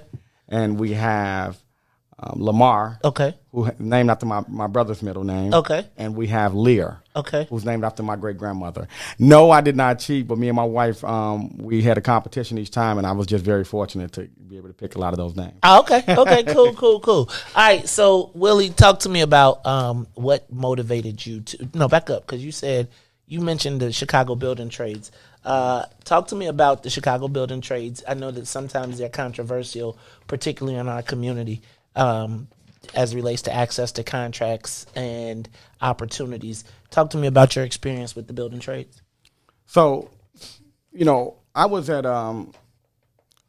I was an apprentice carpenter. I left my father. Let me back up before that. Coming up out of Inglewood, it's interesting. In my district, I've been in and out of those homes since I was a very small boy. Okay. My grandfather and father, they were handymen. They had their own businesses. My grandfather was a master carpenter, electrician, plumber, roofer. He could do everything. A master mechanic, I found out when he passed away. So I really have a background in the building trades. And my father put that hammer in my hand very early. So from there, ultimately, though, I went to trade school. I went to be a carpenter at the Chicago Carpenters. Really? Now, it's funny because every time I hear about that, I don't really, very rarely do I hear positive stories. But I do notice, I see you giving big ups to the Carpenters all the time. Talk to me about that. Well, the truth is, I was in I was at a crossroads in my life, like most young men are, in my late teens. Mm-hmm. And so when I became a carpenter's apprentice, it was right around the time I started having children with Brittany. Okay. So that afforded me an opportunity to really start to move into a middle-class lifestyle. So as a union carpenter apprentice, I tell you, that $600 a week was huge. Okay. I was able to get our first apartment. We were still teenagers. My grandfather, someone that he had built and developed their properties over the years, took a chance on me. So the Carpenters really gave me an opportunity and started me down this path in a way, because they gave me a steady paycheck, they gave me benefits, and they provided me with a skill, and they really instilled in me how to be a professional. And so I appreciate that, and I really want to see. That's part of why I'm doing this today, Maze. So tell me what. So I was going to ask you, that's on my list. What has motivated you, Willie? Because the last time I saw you, you were running for state representative. Back up. Is Mary Flowers supporting you? She better get on board. But go ahead if she ain't. Representative Flowers isn't supporting me. To be frank, I believe that she's still upset about me running against her some years ago. But that's something that I can't change. But I will say this: I respect her. I will be working with her if you would be her senator. Correct. And I will be working with her and whoever else who happens to move into that space in the future, because I think that it's high time for us as black people to be unified in our approach and to set aside any personal beefs we may have so that we can work for people who need us to get wins for them. And that's our community. So got it. Okay, Dr. So Willie, tell me why you believe you're the best candidate. I believe I'm running for a purpose, Mace. Okay. It's not about me being the best candidate. I think the people will ultimately have to make that decision. I think that as far as our campaign is concerned, so long as we put ourselves in a position where we are able to put our message out to the people, that they will ultimately conclude that we are the best candidate. I was born and raised in our district. I bought a home in our district. I'm raising my family in our district. I'm rooted there. But the issues that befall us they're going to require people to go down to Springfield and even other places and be a champion for them, not a lobbying block, not an elected official. They're going to need somebody that's going to be able to stand in that gap and defend them vigorously. And that's what I am. I am a defender of my people. So let me say this. 4 years ago, since you brought it up, I ran. I looked at blight. I looked at violence. I looked at the fact that children were not being properly educated, how difficult it was as a parent to get our kids into a situation where they were being properly, getting a quality education. Fast forward today, I see that same thing. However, I've evolved over time.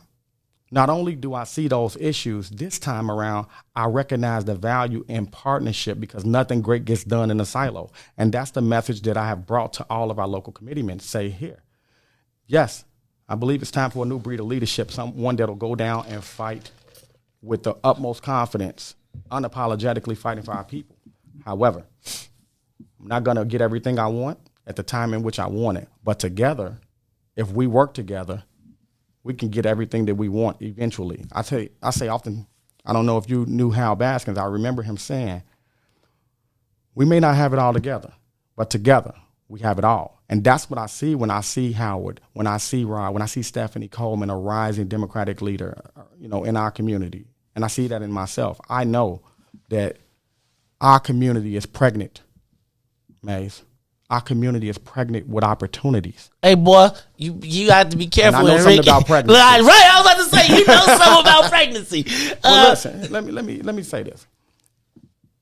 Our community, if we nurture it, if we feed it, we can deliver wins for our community. This is an unprecedented time in politics and in government, and it is time for us to bring that young person that is down on 79th Street with no direction an opportunity to be able to do something for himself.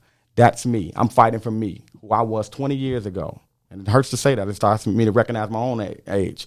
But I was in the crossroads in my life. And many people in my community are at crossroads in their lives, be it young or old. Career changes with COVID, a lot of things happening.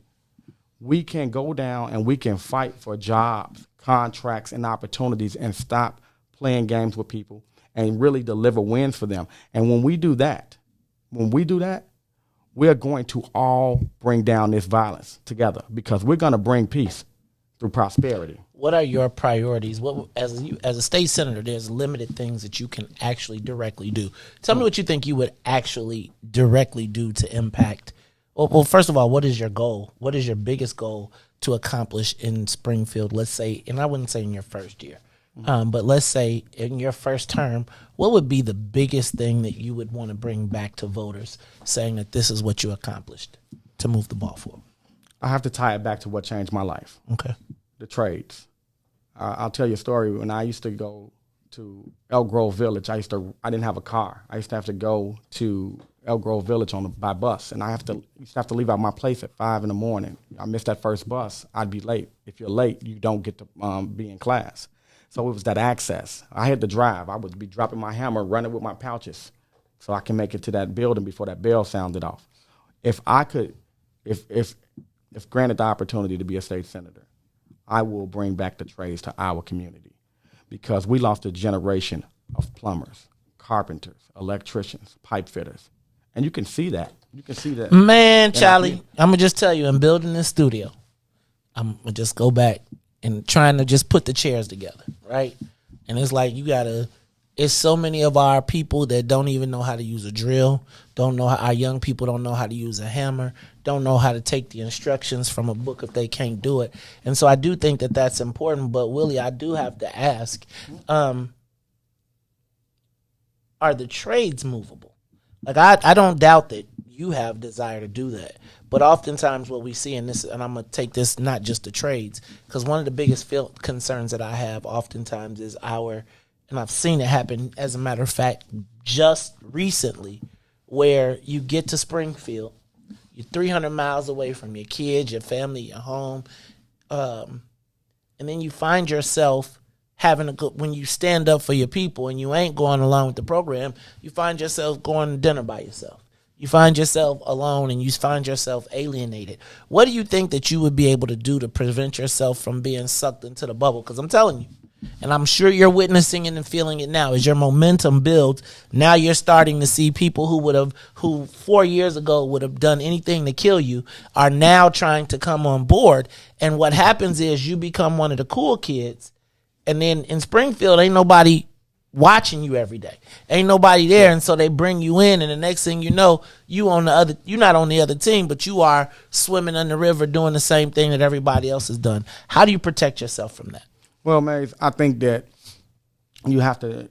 I think that what my experience has been is that the mood of elected officials from our community has shifted.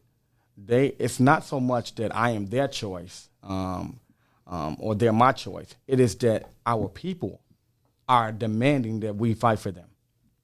And many times they're demanding that we fight for them exclusively. So I think I've learned in this game, you talked about politics, about who's these people, who brought them here.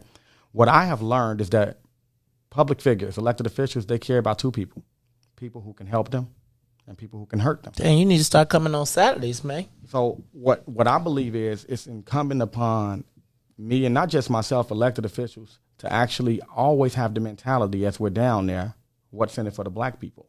Before you even ask that question, I have to forward that thought, because that is the most salient point that all of our people who vote for us are asking right now. And I think that I won't find myself. I think you're not giving our elected officials enough credit in this instance, and that's funny coming from me, but I think right now they understand how important it is to actually serve black people. And if they don't, I will be providing enough voice and reminding them every day when I'm in Springfield, because it's not about what's good politics right now. It's actually good for black people, because black people are forcing us to make certain that we speak about our issues. People tired of getting killed, Maze. People are tired of watching themselves fall further and further down the economic inches. All right. Economic ladder. Talk to your mic. Stay in your mic. Okay. Let me do this real quick, because we're about to have to wrap this up. I got a couple questions. I want to thank everybody from WBGX 1570 AM who was tuned in. Willie, before they leave, tell them how they can find you. If somebody wants to volunteer for your campaign, if somebody wants to donate, if somebody wants a lawn sign, a window sign, or they just want to figure out how to find out more about Willie Preston, how do they do that? So, electwillie.com. That's a good one. Elect Willie. Is it Willie with a Y or IE? Electwillie.com. So that is where I would really strongly encourage everybody who can hear my voice to go to our website and go to electwillie.com. Electwillie.com is where we are getting folks to put in their contacts, and we are reaching out to folks. And it's also where you can give us a few dollars. Willie, first of all, we're going to have you come back. But let me just tell you, I can clearly see the maturity in you as a candidate sitting across the mic in the conversation. So I think you've done a good job, but I'm about to put you in a jam real quick. Okay. First of all, do you support the right of undocumented immigrants to vote in municipal elections? Maeve, in 2020, 5.5 million citizens had their votes denied, were disenfranchised in our country. Thousands upon thousands upon thousands of gallons of blood, sweat, tears were fought in the war by our people to fight to get their rights to vote. What I believe is that we should prioritize making certain that our people have an opportunity to vote. We have people that are in prison that are being disenfranchised. That's what my focus will be. The vote is not something that we just casually give away. It's a cherish. It's something that is so precious, and so it's a gift. And so what I support is a pathway to citizenship for people who want to come in this country. That means pathway to citizenship from our Haitian brothers and sisters, a pathway to citizenship for our Jamaican brothers and sisters, a pathway to citizenship for Africans, for Hispanics, for Mexicans, for Canadians. So once you do get to that, a sensible path, right? And once you get to that citizenship, then you would have earned that precious gift. We have to focus on the people in this country who are being disenfranchised right now. In fact, I support people who are in prison having an opportunity to vote. My priorities have to be on our people right now. And that is to be for our people, is to be proudly for our people. I have family members who are working 12, 15-hour shifts inside prison for 80 cents a day. That's where my focus is going to be. So I want to see everyone in this country participating in our democracy, but I want to make certain that we give a pathway to citizenship. But my focus will be on making certain that we give those who are citizens we defend them vigorously and make certain that their rights are not trampled upon. So now let me just ask, because did good, but I got yes or no. Do you, if the vote came to you and there was a vote on the board as you as state senator for Illinois, do you support the right of undocumented immigrants to vote in municipal elections? Undocumented immigrants.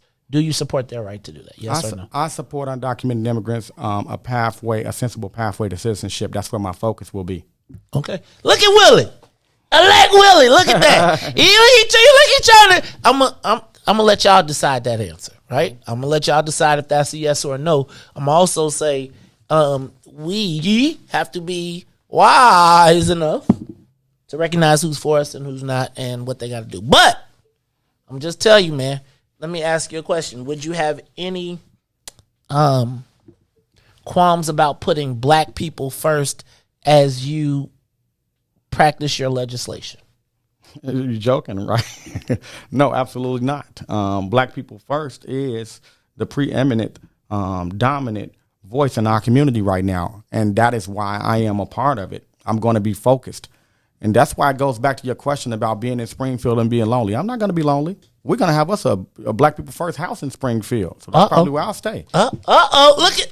And on that note, we are going to, can I just tell you, you ever watch somebody grow up in front of your eyes? I feel like I watched this brother. Let me get myself back on this camera. I feel like I just watched this brother grow up in front of our eyes. Look, y'all. That is Willie Preston. Go to www.electwillie.com. Now, Willie Wilson going to be mad at you.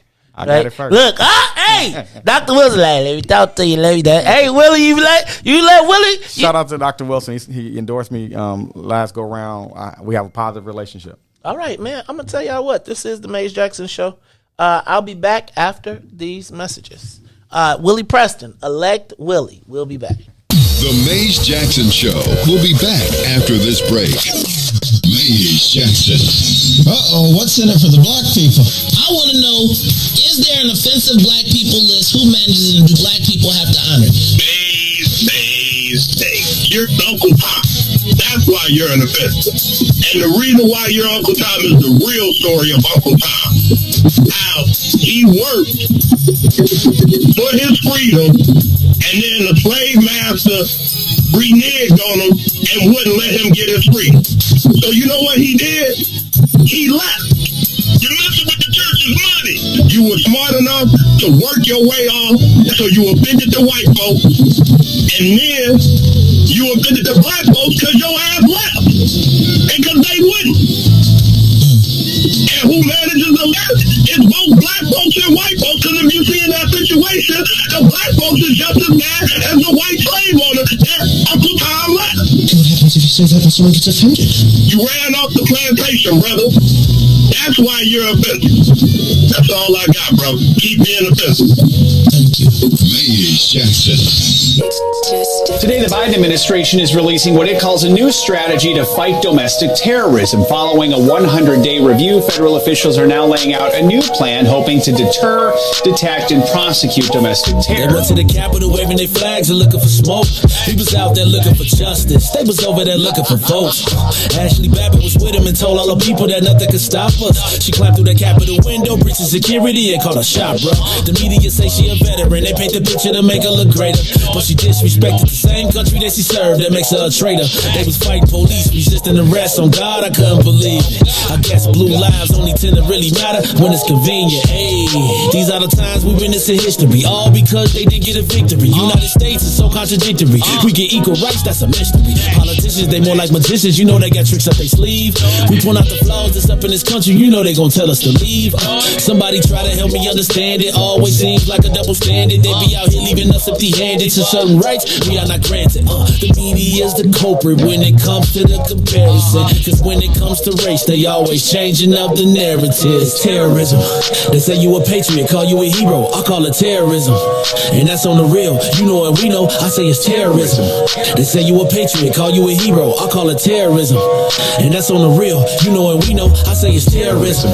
They say you a patriot, call you a hero, I call it terrorism. And that's on the real, you know what we know, I say it's terrorism. They say you a patriot, call you a hero, I call it terrorism. We still out here trying to get our reparations, but the government pump faking out here hesitating. I'm out here trying to keep my peace, so I keep meditating. The media make us look bad, they taint our reputation. Look, it's so sad that COVID causing toe tags. You claim you so patriotic, but you ain't wearing no mask. You out here wildin' with your MAGA flags and showing your ass. You wanna be part of some type of revolution so bad. Look, you talk revolution and constitutional rights, homie. I guess we forgot about back in the days when all of the business was whites only. Yeah. George Floyd got justice. Juneteenth got much respect. They made it a national holiday. Man, it's all good, but cut the check. They giving out all of these vaccines, putting it in you like caffeine. Was it all in the part of the plan? I bet money like DraftKings. It's land of the free, home of the brave. 1776, we wasn't free till 1865, so we wasn't part of that shit. And that there's terrorism. Terrorism. Terrorism. Terrorism. Terrorism. Terrorism. Terrorism. Terrorism. Back to the Maze Jackson Show. You are listening to the most dangerous show in the morning. This is What's in It for the Black People Radio. Maze Jackson. Maze Jackson, the most vociferous advocate for black people in the world.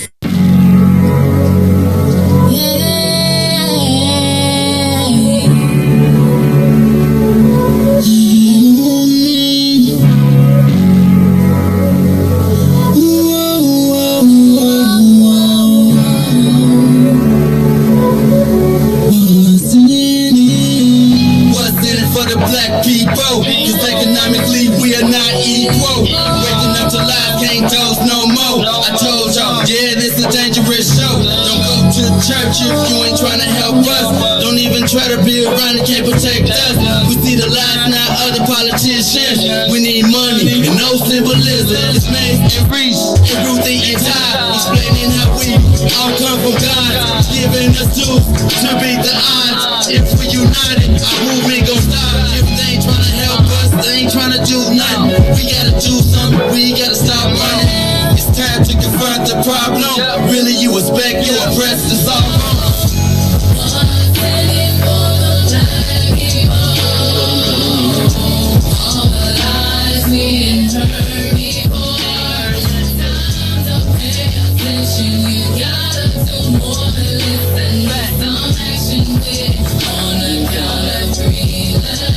Wake up, Chicago! Wake up, world! This is the Maze Jackson Show. I'm your host, Maze Jackson. My co-host, not my co-host, I got my man DJ Riis the Rule in the building. Live this morning on the Maze Jackson Show. We've been talking about a lot, state politics. We talked about JB Pritzker. Riis, you saw the JB Pritzker tape, right? You saw JB. Here, let me turn it up a little bit more. See, Riis, we ain't even got to do it. Let's stay where we at. We gonna stay where we at. First of all, we got JB Pritzker versus Richard Irvin. We got Willie Preston in the building. I got to tell y'all, I was super impressed with Willie Preston today. He has definitely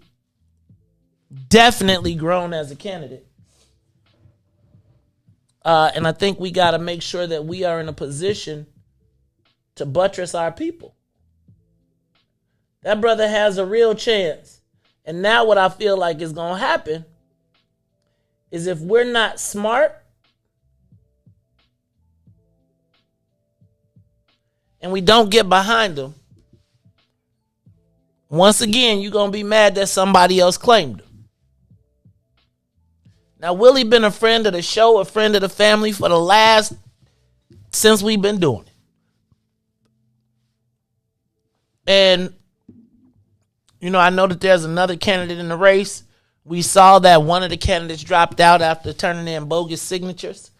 And I think that Willie Preston has the ability to gather the momentum of the black folks. But are we going to be there to support him? And are we going to buttress him, or are we going to allow all the lobbyists and all the people who now see him, who wasn't, what was that Mike, used to be my homie, now they, act like they didn't know me. What's back then they ain't want me, now I'm hot, they all on me. Yep. Talking about that one. Yep. Right? Back then they ain't want me, now I'm hot, they all on me, right? What's the with the white boy with the grills and from Texas? No, you talking about that's that he produced it. Paul Wall produced it. Well, then, yeah, it was like, homie, something done, my homies, now they all on me. Yeah. Used to be now they all on me, right? Yeah. That's Mike Jones. Back then, Mike Jones. On me. Now Back I'm then, hot, they all on me. Yep. Back then, ain't it? Now I'm hot, they all on me. All right, y'all. He got to join the mob, though. You got to say, hey, man, but you see how he beat us to it? See how he beat us to what's in it for the black people? You see how he proactively said black people first? But also not putting him in a position where he cook himself. Look, I want to know what y'all think. And tell me what y'all think about JB. Look, if our choices are JB the liar. Easy. Or Richard the runaway. We don't call him Richard the runaway. Hey! Now you gotta, used to be my homie, now they all on me. Used to be my homie. Right? That's what I'm trying to figure out what y'all saying. So Willie Preston, then we got JB, and we got, is JB losing his juice? Give us a call, 872-259-7474. Tell me what y'all think about the show thus far. Caller, you on the Mace Jackson show. Who is it? Caller? You probably like, I've been holding Nico. on. Nico? Run away. Oh, it's Miko. Yeah. Miko. What's up, Miko? How you feeling? Hey, y'all, Miko having a birthday party on Saturday. Fine, how are you? She having a birthday on Saturday, y'all. Don't tell nobody. It's a party. But don't tell nobody, okay? Don't tell nobody. It's going to be TVs and she going to be eating it. Hey, I heard Avis making the food. I hope she makes some of that lasagna like she did last time. That's all right. We're going to find out. But right now, on the live line, president of What's in It for the Black People, board member for Black Contractors United, it is the one and only Tamiko. What's up, Tamiko? But if I have to tell you again, my birthday is today on the 30th. I didn't say it, yo. You don't gotta tell me again. I said the party, not the birthday. But you know what? My bad though. Happy birthday. I didn't even look at the date today. Hey y'all. Hey Riis, find some birthday. Make sure you give her flowers. Happy birthday to you. Hachu. Happy birthday. Did y'all say hachu? You know what? Happy birthday. Oh, you want happy birthday to you. Happy birthday to you. What you want? Did you just call the man and run away? Hey, man, Runaway Richard. Stop it. Come on, No. That's Riis's boy. Y'all seen him in the Runaway commercial. No. But I'm But I'm gonna need you to quit playing. So don't act like every time they step to us when we go to talking about money, they don't step to us talking about social service, and they think that pretty much that's all we talking about and that's all we looking for. So that's what he mean by handouts. But somebody should have told him how to deliver that message. Who is this? You know. So don't act like. What? See? You right. See, so somebody needs to talk to him. Miko, this the problem, right? This the problem.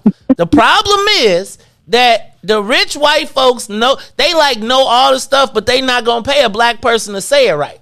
So they gonna be like, talk to the and I'm just saying, man, if he got $20 million, if Richard Irvin got $20 million and it ain't no millionaire black people on the campaign, I'm just saying. Right. So I'm saying though, bro man needs to pretty much put some of us on his campaign. Ain't no ifs, ands, and buts about that. And I'm not talking about in them coffee running positions. Let's get that understood. But please, Maze, I'm like Ruthie now. We can't have it both ways. Don't act like we don't be talking like that. We don't act like we don't be talking about that. We don't talk that handout language. We say them same exact words out of our mouths when they come to the table, or even when they chopping it up at the table. And we know when they come speaking to us, they're gonna be talking that social service language, and we not trying to hear that.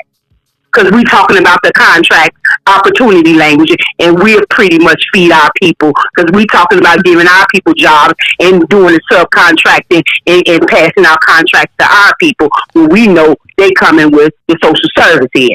Now come on, tell the truth. So no, I'm not debating that. But Riis, hold on, stay on the line. Don't hang up. It's gonna sound like you're gone. But I need for you to hear this one more again, right? Because language matters, and that's why I played JB. But hold on, you ready, Riis? Let's make sure she hear it. I'm Richard Irvin. When I ran for mayor, Mike Madigan campaigned against me. I beat him. Now Governor Pritzker's afraid that I'll beat him too. There's nothing the left fears more than Republicans who look like me and think like us. Look like me and think like us. Who is me and us, who is he talking to, Miko? Yeah, he's gonna have to define that. Okay. Ain't no pretty much straddling the fence. Miko, that's all I'm saying. Like, here go my thing. Right? Yeah, I agree. They worst night. This is what I don't want to be a part of. I don't want them to be cynical and use a black dude and be like, aha, we got you, and then we get clearance. So all I want is to hear from Richard Irvin. Agree. I want to hear from Richard Irvin. Look, if he say, hey, y'all, if he came in here and did like Willie Preston did, right, and said, look, I got an election to win. But look, and I'm talking to y'all, and then I'm cool. But if he say, Tamiko, I done been, hold on. Who look like me and think like us. The left fears more than Republicans who look like me and think like us. Fears more than Republicans who look like me and think like us. I gotta know who the me and I know who the me is. Who is the us, and what do he say when he comes to talk to us? See, here's the challenge, and this where I'm at, because I think we do say we don't want no handouts and we want a peace. My challenge, Miko, is that it's like even when they put the slave in the commercial, they were trying to talk to ADOS, right? Like essentially they were trying to say, hey man, I'm an American descendant of slavery. But it's somebody white translating our thoughts and then giving them back to a black guy. I got to hear from the black guy, right? I just don't want them to be like, aha, because I know they got us in a pickle, right? What we gonna vote for JB who lied to us, right? I played JB because Miko, you was here. That's why I named all the people that was here when he came and sat right here and lied to us, and we passed and we said, okay. So now we got the liar, and then we got the, hold on one more time, because I got to understand what this means. Look like me and think like us. I got to understand that. And I got to have him say it, not us interpret it. Because I will be with you on we do talk like that. But we don't talk like that to white folks. Okay, so can I get my kudos? I called it on JB. I said that he was gonna do exactly everything that he's doing now. Yep. That he done, which was absolutely nothing, and he was a fugazi. He was full of it. But I do understand what you're talking about. Brother man, stop talking at us and you come on to the table. You got to come talking to us. You can't use no in-betweens to come talk at us either. You have to come talk to us yourself.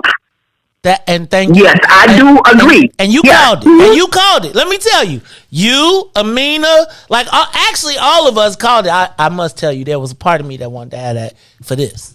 Right, I ain't gonna lie, because I wanted a 4-year document. You know, he could have told us anything. But now I feel like, you know how they will ignore us? We gonna be playing that bad boy all over the joint. Like, remember what's in it for the black people? Remember how what you said what you said? But now, Miko, I need for you, and I got a friend out in the universe who be telling me, we gotta talk Juan Thomas. Where you at, Juan? Get your boy Richard over here. Hey, we want to talk to JB Pritzker too, right? I mean, we was good enough before. So all I'm saying is, and Tamiko, I can't wait till we have our debate. Because when we had a debate, that's going to be where it all come out. Now, happy birthday to you. We are going to see you on Saturday. Getting our kick it on. We're going to watch us some basketball. We're going to eat some potato chips and French fries. And we're going to play us some cutthroat spades. We're going to play us some grown folks Jenga, all of that. Y'all know. And I just need to say this. Hey, yo, Ken Griffin. Anybody know Ken Griffin? I'm going to need you to get in touch with me. We got a union fight going on. I'm going to need you to get in touch with me because we need to get some ads out there. Thank you very much, sir. Good day. You all have a good day. Happy birthday, 50th for me, y'all. I make this look good. How old you? 50? 25. 50? I'm 50. Oh, join the club. You a year late. I make this look good. I'm not hiding from it. You a year late. Now you got to do like Tanya and get that gray, right? Like, you know how Tanya be having like the gray with she be like, she got like long gray flowing hair. She be like, my joint. Yeah, she's very great. She's very great. She built the studio. I make this look good. Oh, you do. All right, y'all. It's the Mace Jackson Show. Look, that was Tamiko Ho. Let's take the next call. Carly on the Mace. Hold on, Riis. I got to play it one more time, though, because it really do sound really funny to me. You took it off, huh? Oh, See, yeah. you don't want to. Nah, Reese, keep it. We gonna be playing that. You got to tell me what that means. Family. He meant he was talking about, you know, that look like him, black, and think like us, you know, like-minded people that think the same thing that he think of. At that point, it isn't a color, you know, thing like. All right, because all lives matter. He had all lives do matter, but you know, and all lives don't matter. Do all lives matter?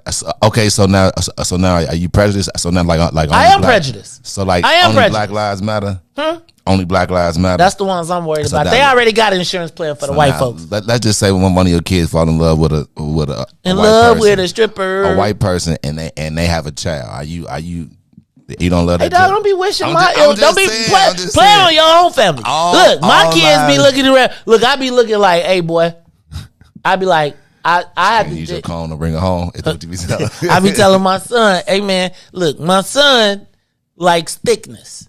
And so I'm not even worried about it. I'll be like, boy, you thin. He be like, I said, how you a little thicker, Dad?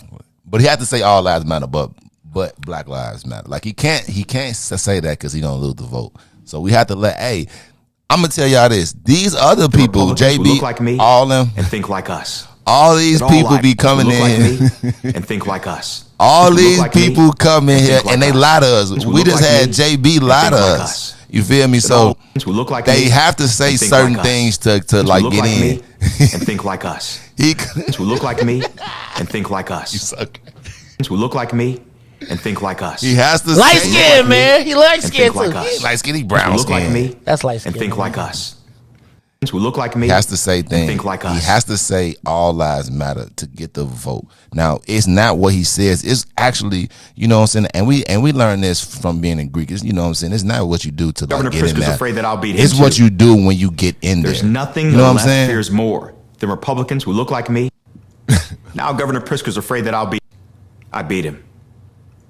Now Governor Prisker's afraid that I'll beat him too. I mean, all lives matter. There's nothing the left fears more than Republicans who look like me and think like us. That all lives matter. That all lives matter. That all lives matter. All lives all vote. Lives matter. He has to say that. Y'all have to understand that. You never ask which one first. So now he can say all lives matter, but then you can say which one's first. You're going to say black, of course. See, that's a difference. That's a selling one. Defended, not that's defunded. 50-50. Like, all lives come matter. on now. It's the police, man. That all lives matter. That all lives matter. All lives matter. All lives matter. All lives matter, but black people first. That's what he has. All lives do matter, but black people are first. You know, so he can't. Come on, bro. He cannot say that. And y'all have to. I know y'all want him to say it. He cannot say that and win. Okay, we sitting here. We got between. Look, JB gonna keep lying to us. You know, so I'm telling you, he has to get the vote. It's not what he does and what he's saying now. Is what he does when he gets in there. We didn't vote for all these people that gave us promises and did nothing. You know, so are we going to keep doing that or just put somebody in there and get him a try? Like he cannot say black this, black that. Come on, y'all. If we really thinking politically, he cannot, and you know that, Maze. You know that. That's why when folks come in here, sit in the chair, you explain them, hey, listen, Republicans who look at like 8 o'clock, and think like us. I'm gonna go crazy, and I don't want you in here like because it might look bad on you. The reason why you saying that is because you know that we can be black 24/7. It's a certain time that we have to turn that switch off and turn that switch on. So that's him turn that switch off, and right after he probably was like, "Nick, please," you know what I'm saying? He probably right after that he probably like is a whole different person. But on camera, on this, we see it. He has to say that. He has to say that to the get Republicans all who look like me, and think like us. All lives matter. Keep going. Think like us. Look like me and think like us. Look like me. What's next? All lives matter. It's the Mace Jackson Show. Look like me and think like us. Hey, this is a caller. Caller, what's up? It's the Mace Jackson Show.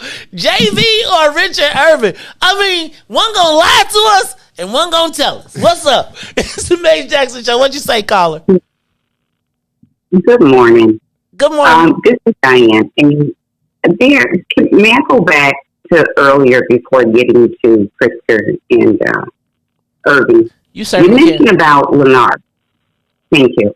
You mentioned about Leonard, the young guy who was jumped on over in Bridgeport. At the time that young man was jumped on, I worked for a company, a restaurant with a Benny. I was a manager in that restaurant. In fact, I was the only black manager in there, and I knew why I was there. I remember when one of the young men that jumped on him came into the restaurant. That boy was so smug, and his daddy did have a lot of power. Now, when he came in there, he actually came in there and he was getting ready to boast about what he did. I was working that day, and he looked over and he saw me. A lot of people did not know that there was a black person that worked in this thing, and he stopped. But I do remember that Sam and Frank, who were the owners at that time, apparently talked to that boy's father, but they did not let him come back in the restaurant because I was there. But that young man came in with such a smug attitude, I will never forget it, about what they did to this young black boy. And he was 11, and that was like 19, 20. Yeah. And this was a little kid. So moving on up to Irving and Pritzker. I do know who I will not vote for, and that would be Pritzker. I look at it, I think about Obama when he was president. We voted for him at first because, we got a black man in, something can get done, and this, that, and the other. Ran 2 terms, won both terms. The second time I voted for him was in the hope that this time he could do something for us, because I assumed the first 4 years he really had to figure out what he could do for his people. Second term proved no different than the first. My daughter, who was in college at that time, my youngest daughter, wrote a letter to Obama asking for help for student loans. We did get a reply, but his reply was, well, and this is not an exact, well, Latifah, I'm glad you're in college. I'm sorry, there's nothing we can do, look into, things like grants, and we still got the letter. That's not an exact quote, but that's close enough. So I don't want anybody else that reminds me of the Obama administration in any office that I have to live to see. I want somebody who I can feel confident in voting for. I'm uncertain about Irving, but I need somebody who I can be confident about voting for, who's going to do things for our black people. We've done things for other people as long as I can remember, and that's been as long as I've been living, and I am over 65. But we haven't done anything for us, not since Mayor Washington. And that's who we need. We need some Mayor Harold Washington who's going to fight for us in the office. So I don't know what. I don't know what to say. I'm not quite sure what to do, but I know it's not Pritzker. I'm on the fence about Irving, and I don't know. So I'm curious. First of all, thank you for your call, and thank you for the time. Don't hang up, Riis. You hung up on her? Dang. No, see, now your hang up work. Now your hang up work. See how now your hang up work. But it's all good. It's all good. See? I let that go, man. See, I was saying. I did. I did. I was just saying, though. I did. You know, I could have been way worse. Anyway, it's the Maze Jackson Show. Anybody else on that line? I want to know what y'all think. Like, I do feel like what she said, though, I do feel like we're in a real conundrum, right? Like, you go back. What's good, peeps? What's good? What's up, Devo? How you feeling, man? Hey, man, first of all, man, happy birthday to my president. She's just a wonderful person, and I appreciate everything that she does, her passion, her fight, her grit, her tenacity. She's just dope. So wherever the party at, that's where me and Tamika going to be at, because we rock with Tamiko the long way. On the Den takeover, we talked about Richard Irvin, and we really need Richard Irvin to come talk to the people, man. And you know, it wasn't just the slave video. Now it's this video. So if he's just playing a role, hey man, we get it, we understand it, but we need to hear from him in an unfiltered, unhandled type of way, so we can assess his how he values his blackness. You know what I'm saying? So we just need him to do that. And I didn't vote for JB the last time. He is a liar. I don't think that he's credible. So, you know, that would be a non-starter for me personally. But I really just want to hear from Richard Irvin and really give him a chance. I don't rock with Black Lives Matter as the organization myself. So, you know, I understand I understand what you got to do what you got to do. But, you know, Ken Griffin, man, hire some real people real black people that can articulate the message accurately of what you're trying to do. Because what you're doing is you're pushing away people who would consider Irvin's candidacy because we don't feel comfortable with this type of rhetoric. You know what I'm saying? We want safe streets. Willie just came on. Man, shout out to Willie. We want safe streets. That's what I want for my family. Hey, if you do wrong, hey, bro, you might have to go sit down for your safety and mine too. But this, you know, who look like me and think like us, no, I look like you and I think black. That's how I think. Because every day I'm a target. So we just need him to come in and sit down. We need JB to come sit down and so he can get this work too. You know, we equal opportunity smoke givers, bro. We don't have no favorites. We compassionate, but if you wrong, you wrong. And you gonna get this work. There it is. That's it, man. We getting together. Hey, what's the I just need to know where the party is, man. You know what I'm saying? Oh, so you know, I'm gonna send you the exclusive invite. It's gonna be, you know, it's gonna be Saturday. It's gonna be Saturday Final Four action. TP, we getting it in. It's gonna be the Den in the building. Big Swill. It's going down. Final Four. And I hope if anybody on this squad is rooting for Duke, I'm telling all y'all jump off the rocks. It's the Maze Jackson Show. We got any callers? Hold on, Devo. So hold on, Devo. But before you go, your credibility is shot. We know we had that conversation about, and you ain't. You know what I'm saying? You supposed to do that after you got off, and you didn't. So your credibility, it's all good. You know I'm just messing with you. All right. Look, you like, I want that smoke because Devo. Hey man, you got 1,000 wins, bro. Y'all ain't telling me. All right, check this out, Riis. We're gonna take a quick break, but I want you to come back to the audio. We're gonna go back to JB Pritzker playing, and then you doing any traffic and weather, any of that? Okay, so we're gonna play some JB Pritzker. You can hear a little bit of his old interview from 4 years ago. Maybe we can get him to talk about cannabis and all that good stuff. Hey y'all, it's the Maze Jackson Show. We'll be back after this interruption. Out there that anybody wants to ask, I need to check my list. People who come to MacArthur's have been terrifically welcoming, and I love it. I mean, it's not here in Illinois, but I just want to say, just real quick, in the state of Illinois, if you are in jail but you are not convicted of a felon, you can vote. They actually do voter registration, and they actually vote at the county jail. But they don't make it happen. I mean, the problem is it's not easily available to people, and people are not informed. Got it. JB, I'm gonna do some quick questions, and I'm gonna give you an opportunity to close. Who's your favorite black business? Gosh, that's a good question.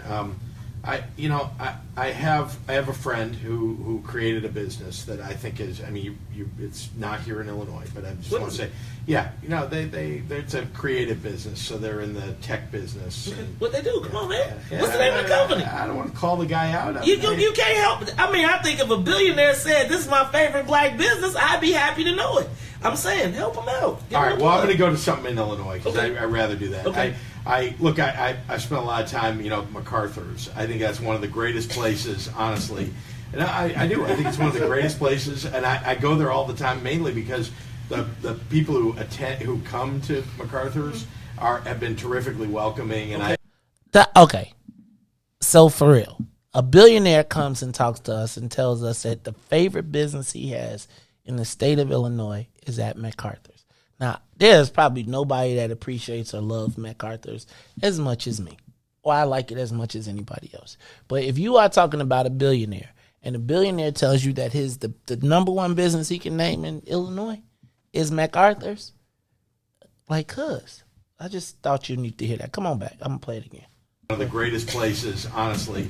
And I do. I think it's one of the greatest. My favorite black business, I'd be happy to know it.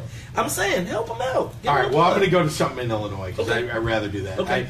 I spent a lot of time, at MacArthur's. I think that's one of the greatest places, honestly.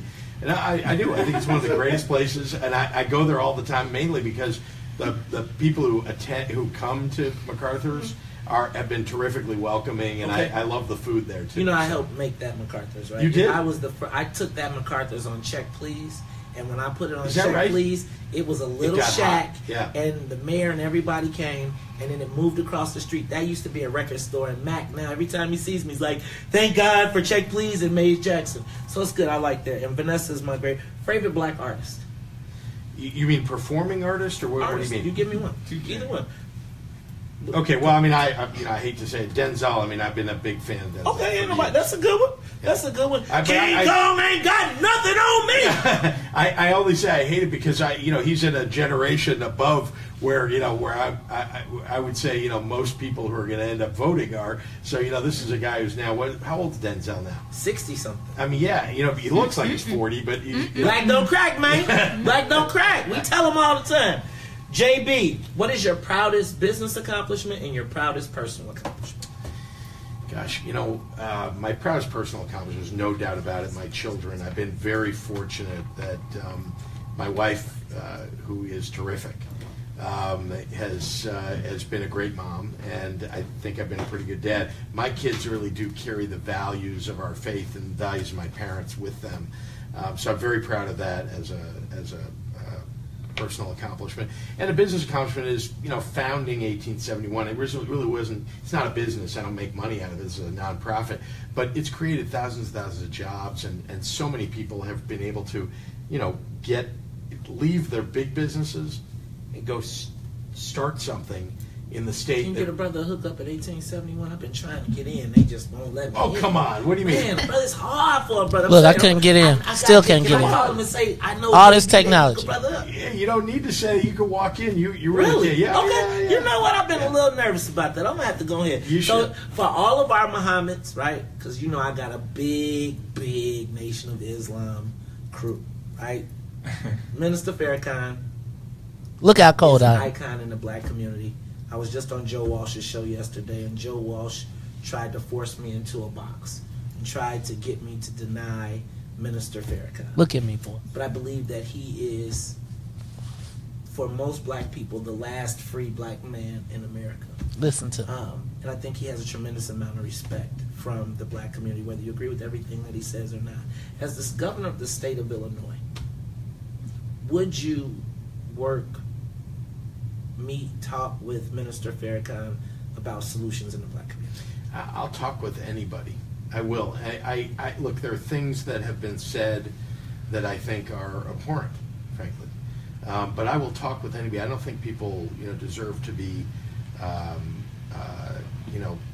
tossed aside because they have said things that they may regret. Because I think he does on occasion regret. But I have to say, he's said some things that are pretty horrific. Things that are, I'm Jewish, and some of the things that he's said about Jews are, unfortunately, they're things that you hear. I helped to build the Holocaust Museum here, and there are things that were said, unfortunately, about Jews before the Holocaust, and that led people to dehumanize Jews.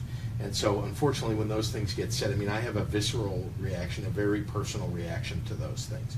But, I of course, I'll talk to anybody. So I think that is what's key, is that there is the opportunity to talk. I'm going to tell you, JB, that he didn't, though. For whatever people feel about Minister Farrakhan, black folks respect and love him across the country, and I think that he would be a great asset to coming up with solutions for the black community. But I just appreciate the fact that you would talk. JB, you're not going to be at the What's in It for the Black People candidate forum. First of all, at the What's in It for the Black People Forum. I'm glad you're doing that for it, and I am sorry that I'm not able to attend, and I'm glad we're able to do this.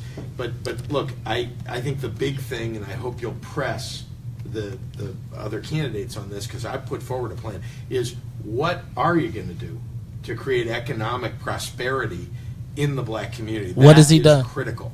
That's the thing that I'm focused on in this campaign. Let me do that again. That is critical. Because I put forward a discussion today about many of the things that we'd be talking about at the What's in It for the Black People Forum. I'm glad you're doing that for it, and I am sorry that I'm not able to attend, and I'm glad we're able to do this. But look, I think the big thing, and I hope you'll press the other candidates on this, because I put forward a plan, is what are you going to do to create economic prosperity in the black community? That is critical. That's the thing that I'm focused on in this campaign. We've got to make that happen. For too long, the black community has been left out. And I think I've been very cannabis, focused on this gaming, issue throughout, healthcare, and frankly, throughout my life, and trying to lift up black families. Like I said, the many things that I've been engaged in over a lot of years have really been partially economic issues, like childcare, like preschool. These are hugely important. If there is not childcare available, quality childcare, you can't hold a job. Many people, right? If you don't have childcare assistance, you got to quit your job. And so we've got to make sure that we're providing those kinds of supports at state government level. Now, I talked about jobs, though. I mean, that jobs. I'm the only guy that's created thousands and thousands of jobs, and I know that I can do it across the state of Illinois and specifically for the black community. JB Pritzker, you are here. It is In the Den with Mays Jackson. I want to tell you thank you for coming out today. Hey, this primary is getting ready to be battle royale. I think it's going to be, I've been involved in some tight ones. Maybe come down to 7,000 votes. So I think that it is important that we all get out, we turn out to vote.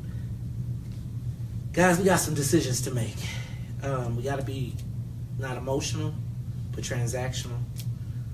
Got to figure out what's in it for the black people. JB, we got a list, right? We got a list. And at the end of never took the list. This cycle, we are the gubernatorial candidates. We are going to provide both of them lists. And whoever checks the most boxes, check the most boxes off the list, those are the people that we're going to be trying to support. So I look forward to sitting down with you again at some point. Never again. To discuss these opportunities. But we got matter of fact, he dodges me now. I'm not only ready to look at it, I'm ready to go after it. All right. With that in mind, ladies and gentlemen, this is In the Den. I'm your host, Mays Jackson. It's the Mays Jackson Show, man. Riis, it's like that. We got that. You can get with this, or you can get with that. I'm Richard Irvin. When I ran for mayor, Mike Madigan campaigned against me. I beat him. Now Governor Pritzker's afraid that I'll beat him too. There's nothing the left fears more than Republicans who look like me and think like us. That all lives matter. That cops should be defended, not defunded. That handouts keep people down. But maybe that's what liberal politicians want. I'm Richard Irvin, and I'm their worst nightmare. Man, I'm in a conundrum again. Don't know what to do. Give us a call, 872-259-7474. That was JB Pritzker, Richard Irvin. JB came right here and lied to my face for a whole hour. I played it back just because, there's so many stories behind that I really could tell y'all that I can't. But man, what y'all think? Give us a call, 872-259-7474. Has JB delivered for black folks? I see Gator got his sweatshirt on. Right? So I know that means the campaign season is on because my man Gator Bradley is, he is a walking JB Pritzker billboard. And I want to respect him for getting his piece. but has he ultimately delivered for us? And is that our alternative? Give us a call, 872-259-7474. Let's go to the live line. Riis, who's on the line? Caller, are you there? Yeah, good morning. Good morning. I'm here. Can you hear me? Yes, I can. Go ahead, caller. All right.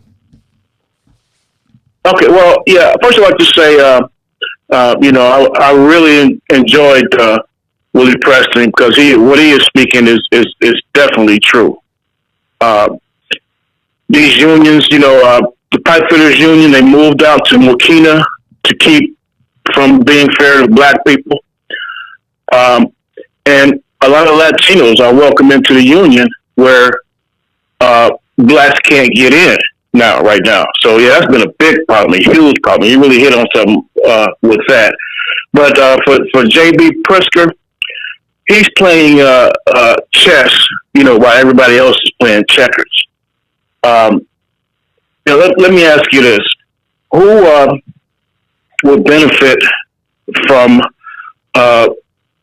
Richard Irving splitting the black vote and splitting the Republican vote? It would be JB Pritzker. Who has more in common, JB Pritzker, Ken Griffin, or Richard Irving? So, as we all know, Pritzker is no stranger to the the backroom deal, and it wouldn't surprise me, and this is all supposition, but it wouldn't surprise me if Pritzker said, "Hey, look, Ken, I'm gonna give you $20 million. You run this brother, and after the election, I'll pay you back." So and it's always plenty of black folks, willing to allow themselves to be used as a chocolate-covered condom for white people to screw us and then summarily discard them. And that was a good one. It just, chocolate covered. It's just how it is. I'm using that. Don't be mad if you hear that in a speech. A chocolate covered condom to be used to run up in us and then discarded. I'm using that. I will tell you, I don't agree with your premise that JB Pritzker can afford to split the black vote. JB Pritzker needs a consolidated black vote with turnout to be successful. That is really his only path to victory, because white folks, if he split white folks 50-50 and black folks give up more than 5%, he's cooked. Let's go to the next caller. Caller, you on the Mace Jackson show. JB Pritzker came on. Man, I just played it. I ain't gonna call him no names. You heard what he said. You saw what he did. It's 4 years later, and now we got him or Richard Irving. Well, we also got Darren Bailey. I'm gonna have to pull Darren Bailey's commercial because we might pick us a hillbilly white guy too, who has a black running mate, by the way, who don't like black people. But that's a whole nother story. It's the Mace Jackson show. What's up, caller? Good morning. How are you? This is Katie. Hey, Katie, president of the phone club. and co-chair of the Southwest chapter of the Black People First Party. Thank you. Richard Irving, this commercial doesn't do well with me at all. I said if he lets these people do this to him, he's not creative enough to guide them to give a better commercial that's respectful for people that are on that get help socially. I mean, it doesn't make any sense. I mean, it's no respect. A lot of people are on these programs and stuff because they can't get opportunities in other ways. So I'm Richard Irvin. It really turns me off for him to do that. And then with Pritzker, I don't think both of them. I don't think are creative enough to really do anything for the black people. I think they're run by the rich white people. You can see it in the weed and the gambling. And so that's my thoughts right now. Thank you, Katie. So we're in a bad situation. I appreciate you. So, look, we're not done, though. So, thank you for Katie. I just want to, Riis, we got options, though. We do have options Here is the latest campaign ad by downstate candidate Darren Bailey, who does have a black running mate. You ready for this one? All right, here we go. Ready? Here it go. A third-generation farmer, Darren Bailey learned the values of hard work, honesty, and faith. Darren took those values to Springfield, stood up to the Madigan machine, fighting every single tax increase, sued Governor Pritzker, and won to keep Illinois open. Now Darren is running for governor with a plan to cut taxes, increase police funding, and prevent voter fraud. Darren Bailey, the only true conservative Republican for governor. Join our movement. I noticed he didn't put the black lady in his ad, though. Like, she didn't even make no cut. He's running for downstate. So everybody got this cynical idea throwing somebody black in the race, knows that it's going to... The deal is the cut to compromise black people. Give us a call, 872-259-7474. I do think it's kind of crazy that he don't have his running mate in the commercial. Riis? My man Pookie, yeah, man. Pookie's supposed to be setting that meet and greet up. Pookie got slapped. Oh, Pookie got slapped on national TV. He ain't coming out for a minute. Oh no, I'm talking. Ain't that that Pookie? No, yeah. But no, I think it is a conversation that we need to sit down with Richard Irvin. But Richard got to be like, y'all know I'm doing. He can't. You can't say that. Reis. Then he need to come. He need to say turn off the camera. He need to have a community. He need to say turn off the camera. The camera's on in this mug.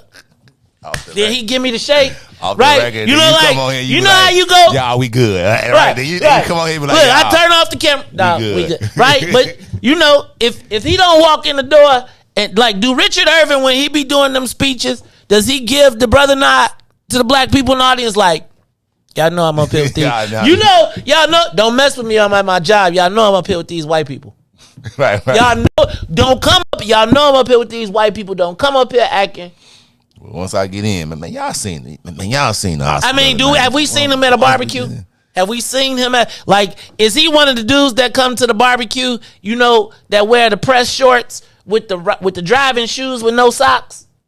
Because if he that dude, Riis, is he the dude that wears the shorts with the long sleeve shirt with the no socks and the driver shoes? Right?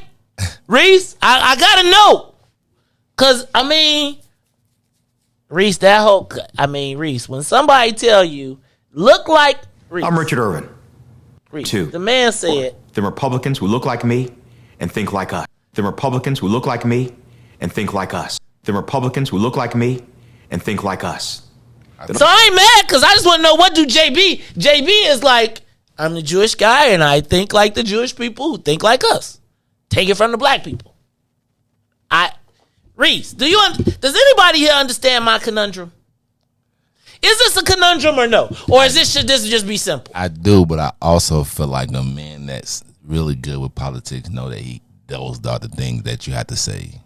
I that's what I really think that he has to really we have to meet him. You got to really meet someone. They tell us this about Obama though. About what? Hey man, don't let Obama. We gotta protect him. We gotta get him to the spot because the white people. He can't act like he know nobody black. But you know what? Sometimes maybe Obama didn't do as much as black people think that he should have did in office. But what he did was he created an opportunity. You on the Jamal program? No, I'm just saying. He provided hope. He did. He provided inspiration. Let you know that anything is possible. Not no more. He's like, I'm the last Negro. He's the last black president. I remember growing up and we used to laugh he'll never be a black president. I still don't know that we had it. We did just. He was an African American. Maybe he didn't do what he thought. I guess black people want you to paint the black house white, throw a party with How about no? We want give me what? Tell me, give me your one Obama significant accomplishment besides you now believe that you could be the president, and now it ain't gonna never be no black president. Obama made sure he was the first and last black president. I don't think that, man. He tried to do. And he was gray. Yeah, he tried to do the. That helped Riis. That's everybody. What he do for black people? We got some. A lot of black people got health care. They still don't. That's crazy. Sometimes we be ungrateful for the small things. Ain't nobody else came in and gave us health care, man. And you don't know how many times something happened to my old man, and he been working the same job all these years, and they don't even have no insurance. But the little Obama thing ended up saving him. So it's the small things sometimes that we don't look at. Maybe he couldn't do it. Everybody got that, Riis. Right. What was ours? Man, I don't know. We probably didn't get something personally, but that's what I'm trying to explain. The world that y'all think that we live in and think that you're going to get something exclusively for black people, like what they going to do is they going to do like a like how they do in college, like a minority and things like that. That black first and all that, publicly say it loud on black, that is no more today. You're not gonna win like that. I promise you, you're not gonna win coming on stage talking about, well, when I get in here, I'm gonna do black this, black that. You have to play. Now when you get in and make a difference, but they can't give me an example of when that's happened. JB just straight up here told us, I am Jewish. I hate y'all hero. It don't work like that for us though. So he could come to us and tell us, but we can't tell them.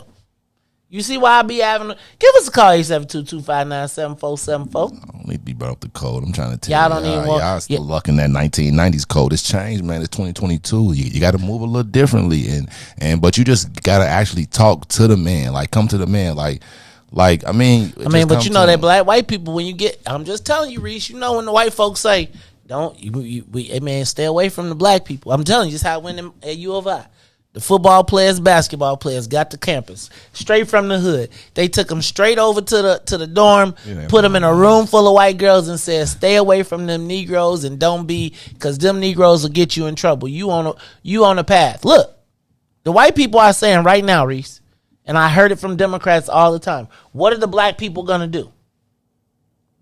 Any minute that you're spending your time on an undecided voter is a waste of time. So what are the black people going to do? They going to either vote for you or they not. But really for the Republicans, it's as much as, you heard, I can't remember the lady who hung up. I think it was Diane. But Diane, I believe, said she know what she ain't going to do. And that's not vote for JB. And that's really what they count on.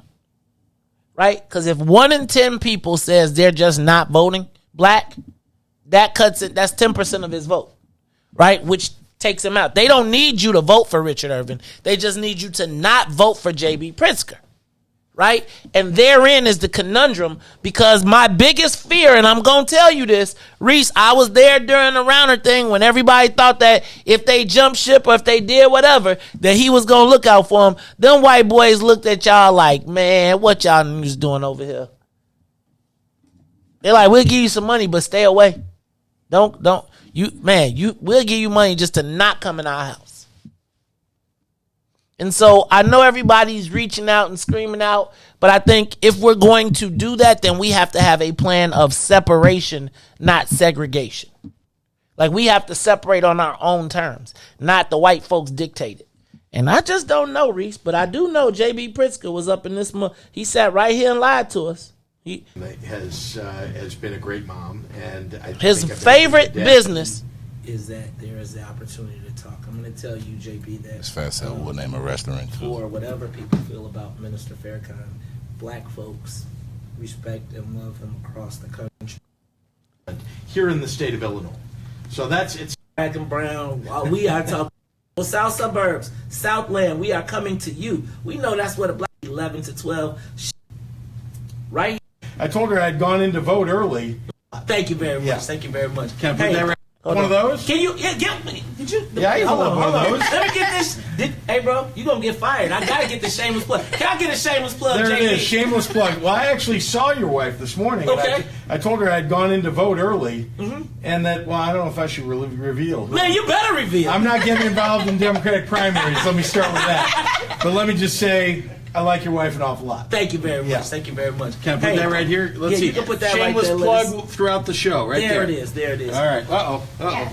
You know what? We got plenty of shots of Carrie here. So before we get started, hey, JB, first of all, I want to say thank you for taking Illinoisans. And if there were things and opportunities that you wanted to tell them today, conversation, we talking straight black, so I'm letting you know, the people of color, the black and brown, we are talking today about issues that impact the black community. Now, I know you are a gubernatorial candidate, so you got to be the governor of the whole state, but let's just pretend today you are having a conversation with black Illinoisans, and if there were things and opportunities that you wanted to tell them, then I want you to use this opportunity today.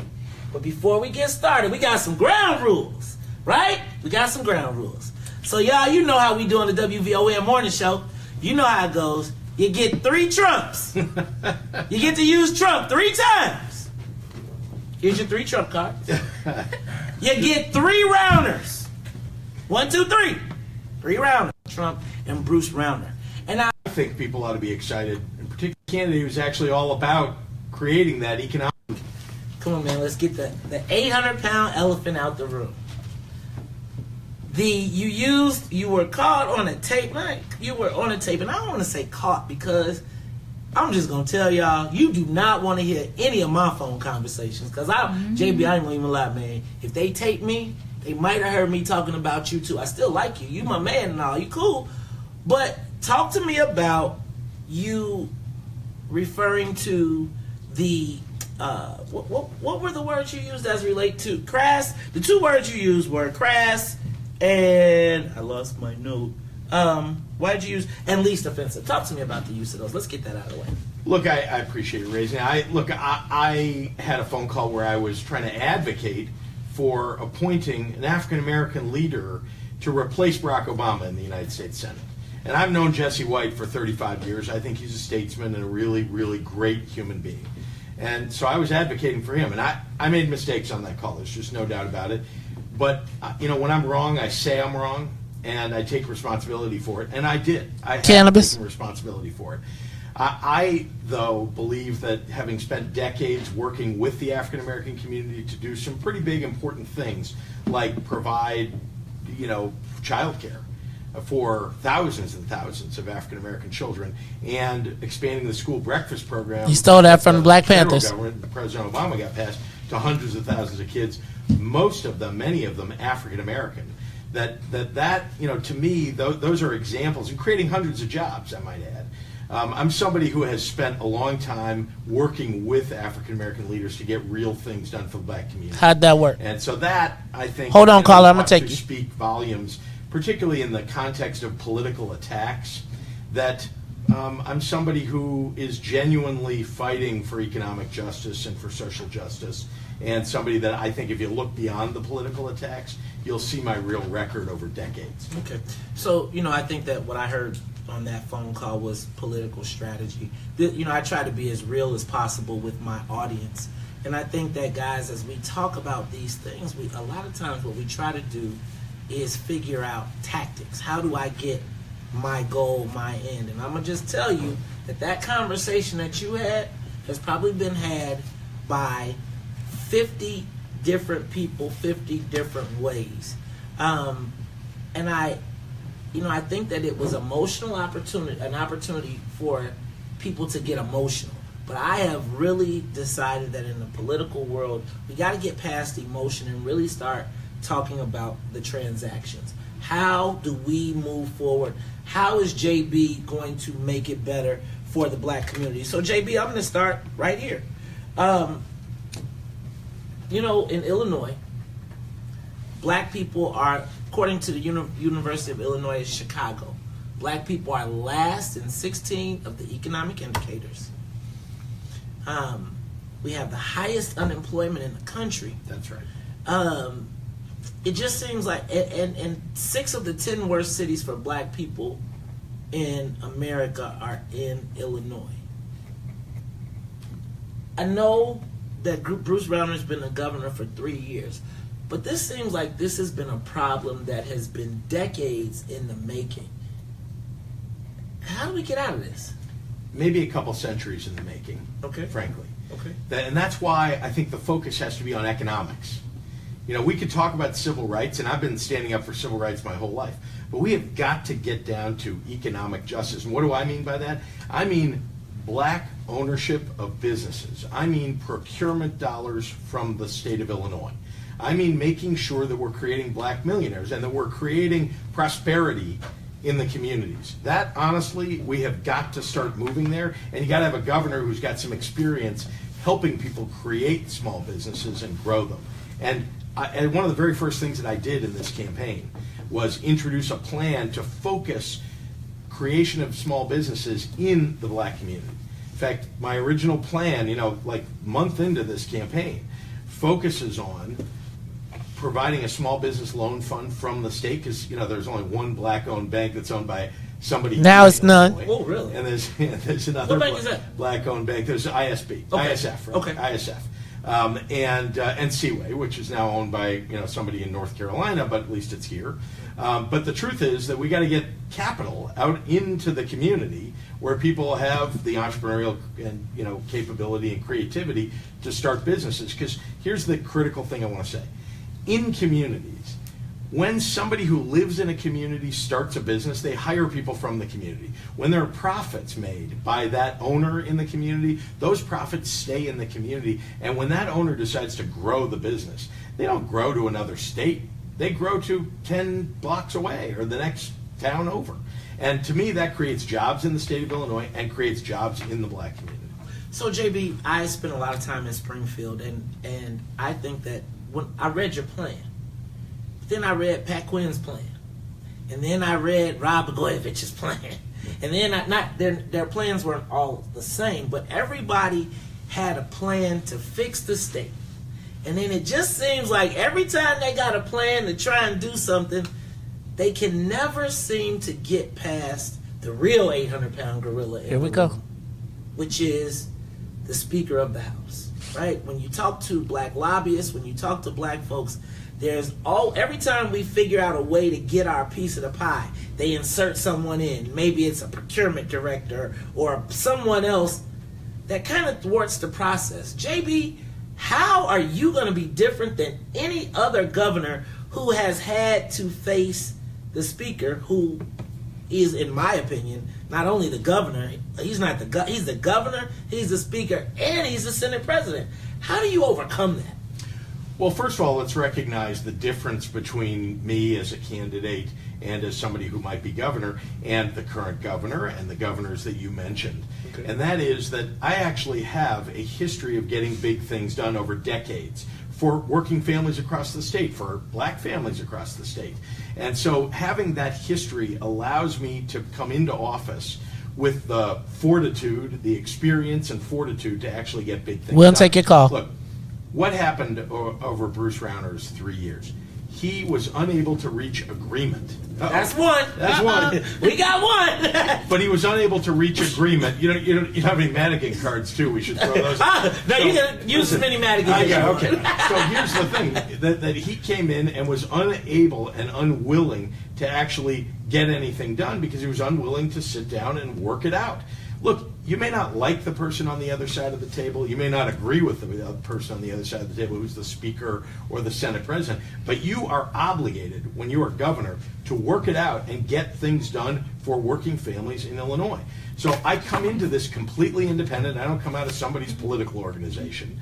I come to this with a history of getting big things done and a willingness to sit down and work it out. How did we get all those things done that I've done over the course of my life, including creating 1871, which has created thousands of jobs, including, building jobs out of my own business, including building a museum, leading the effort to build a museum that teaches more than 60,000 kids. He ain't answered the Madigan hatred question and yet. Intolerance every year. How do we get those big things done?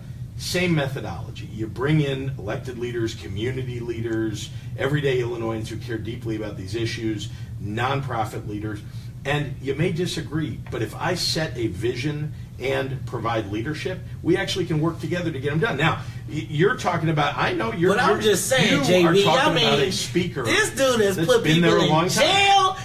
time. At the point at which he says it's my way or the highway, I haven't seen anybody be able to go around him or beat him.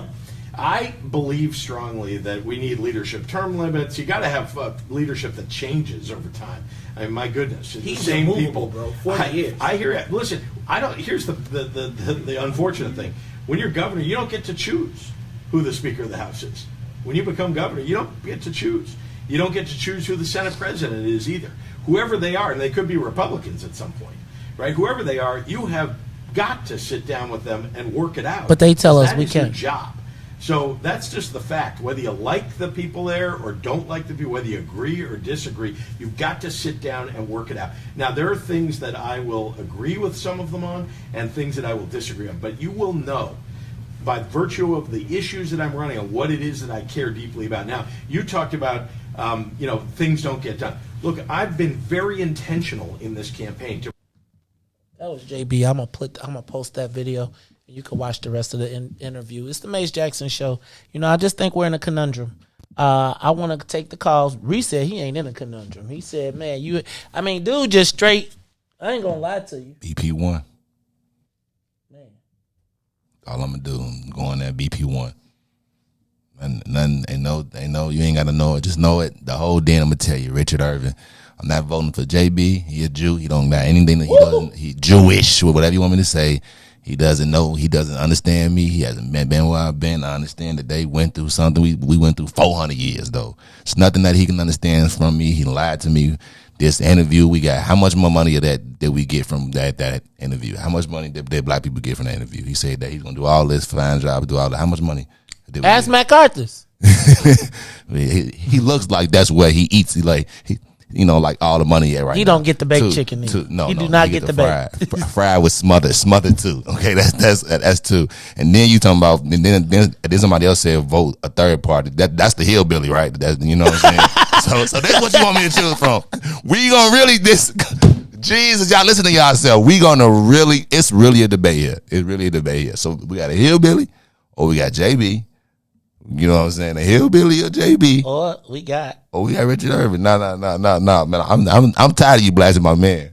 Of all the African Americans, I'm tired of you blasting my man. Like qualified and people and vetted. This is who we gonna vote for, yeah. Oh, that's a pretty good pick. The one that is least offensive and maybe gets you the most because it gets you that Secretary of State appointment. Is looking for all you least offensive Negroes to come and push that button for him. Hold on, because you still got this working. Make sure this working, because don't. Hold on, wait. Let me go back there. And while we doing that, let's go to the live line real quick. I know we're going over, but I do want to get this because Riis over here making me go Google. Because I just got to make sure we remember. Like I'm not. So JB has lied to me, right? I'm not really tripping on the fact that same man that keep lying and cheating on you. Y'all just keep bringing them on back. Or you got this new man. You're like, hey, you know what I'm saying? This look a little different. You know what I'm saying? I'm gonna go back to the same old man that keep telling me on lies. And then one day you're gonna be like, he done lied so much. Then you try. Once y'all try this new person, be like. It's like refreshing. You're gonna be like, oh. Watch. Tell me lies, tell me sweet little lies. All right, so hold on, because I want to make sure we don't forget our boy Richard. Hold on. And then you got him ready, Riis. Then we gonna take our call. And then y'all gotta tell me how am I supposed to. Hold on. Oh no. Don't be playing them all. Don't you play that? You be trying to play that slave when they get the people. That's the one I'm trying to find. Yeah, I know. I'm trying to find the slave. I can't find it. In the meantime, let's go to the live line caller. You on the Mace Jackson Show. Caller? And everybody voted now. Hey, caller. You got to turn the TV down in the background. Turn it down in the background. Okay, I'm gonna turn it down right now. Me and my honey having an argument about who we gonna vote for. Oh, okay, let's turn it down. That's what we're trying to find. No, turn it down right now. He says, turn it down. I'm like, oh, he's turning it down. Okay, please. Okay. Y'all about to make me have a nervous breakdown. How y'all doing today? This is the Mace Jackson Show. What's going on? He don't want to talk.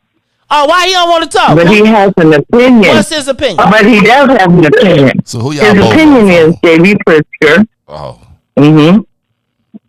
His opinion. And guess what? He came and cleaned up my house. He's a great guy. He's just kind of shy.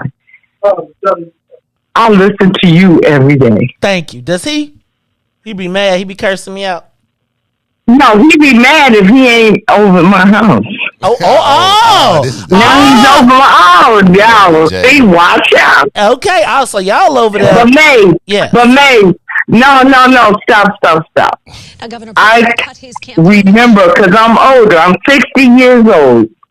Okay. I'm 60 years old, and I remember how the Republicans treated Obama. They just said no to everything. I'm old enough to remember how the Zodiacs treated Harold White. They just said no to everything. And that's why we listen to you every day. Okay. I'm glad you remember. I guess. What you gonna do? I don't know what I'm gonna do. Maze, how you going? I don't know what I'm gonna do either. But at the same time, I think how they treat black men in politics has to be brought out. And that's what Maze does. He just brings it out. This is how it goes. So I'm gonna tell you, I appreciate you. So what did he say? Because I got to hear what he said. So does he know who he voting for? So hold on, before we do this though, because I'm gonna show you. I got to make sure Riis and y'all make sure y'all tune in and watch. They want to know who he voting for. He said he voting for Pritzker. He going for Pritzker. Okay, I got you. I understand. I know everybody's in a conundrum. Thank you for calling. If we got any other callers, go ahead. I'm about to play Riis's favorite commercial though. I'm about to do it. I'm about to do it for Riis. Here we go. You were just playing it. I don't know what you did. Like I ain't switched chords back. So. Oh, no, I stopped it. I wanted to make sure we got the full effect. Richard Baxter Irvin was born a slave. But he was born a slave. Was born a slave. Was born a slave. But he dreamed of being free. Eventually, he lived that dream, following it to the land of the man who made it possible. He found opportunity here as a Mason, helping build his community brick by brick. Some are still here. He built a legacy I stand on today. I don't just share the name Richard Irvin. I share his dream of what Illinois could that be, music. Where a growing economy provides ladders of opportunity for anyone willing to work. Where families are safe, where kids are educated, not indoctrinated. Where government guarantees our right to pursue the best life we can, free of oppressive taxes and regulations. That's not the Illinois we have today. Crime is out of control. So is corruption. Negligence and incompetence have destroyed our finances. So taxes go up. People move out because there's nothing you can do about it. But that's not true. I know it's not. I grew up in Section 8 public housing in Aurora, where I now serve as mayor. Mom had me at 16, a single mother working 2 jobs. Didn't have much of a father, but my granddad, son of Richard Baxter Irvin, taught me to believe in myself, to do the best I could at whatever I did, like he did as a skilled craftsman in the factories after World War II. I enlisted in the Army, like him, served in Desert Storm, developed the discipline it takes to complete a mission. So I went to college on the GI Bill, then law school, to become a hands-on prosecutor, going on police raids, taking back one corner or apartment. Get down, lay down, Anjanette! Putting gangbangers, drug dealers, and wife beaters in prison. I've seen it up close. Defund the police is dumb, dangerous, and it costs lives. And I believe that all lives matter. Every family should be safe. Running our second largest city, crimes come down because the police budget has gone up. I hired more cops each year. We've recruited new companies, turned old properties into economic engines, and we've controlled spending, balanced budgets, so residents got property tax relief. My city is now safer, stronger, and full of opportunity. I want that for Illinois. Madigan and his ilk, Governor Pritzker, they've done so much damage. But I promise you, we can overcome big challenges. That's what I'm good at. But we must dare to dream of an Illinois that is free, prosperous, and proud enough to truly be the land of Lincoln again. I'm Richard Irvin. I'm running for governor of Illinois. And I'm not a slave. With your help, we will take our state back. Mr. Irvin was born a slave. Mr. Irvin was born a slave. Mr. Irvin was born a slave. Hey, y'all. He was. That's facts. He was. I got you. I'm mad they put the slave in the commercial. But he dreamed of being dreamed free. that dude would leave his mama alone. Eventually, he lived that dream. He lived that dream. Eventually, he lived it. Eventually, She that white man left her alone. Yeah. And they moved from Tennessee to Aurora. Yeah. Brick by brick. Brick by brick. You see when he put his hand on it and touched it, like he can feel the presence of back in the day, man. You know, so. But I don't know. Like you try to say, man, in politics, there's never really, you know, it's always really. Look at Riis trying to give me political game. Bad, you know, worse. So I could. So who's bad and who's worse? JB, who's worse? If you okay, JB definitely is worse. You know, but I got something to say. I just really think, like I said, it's not really.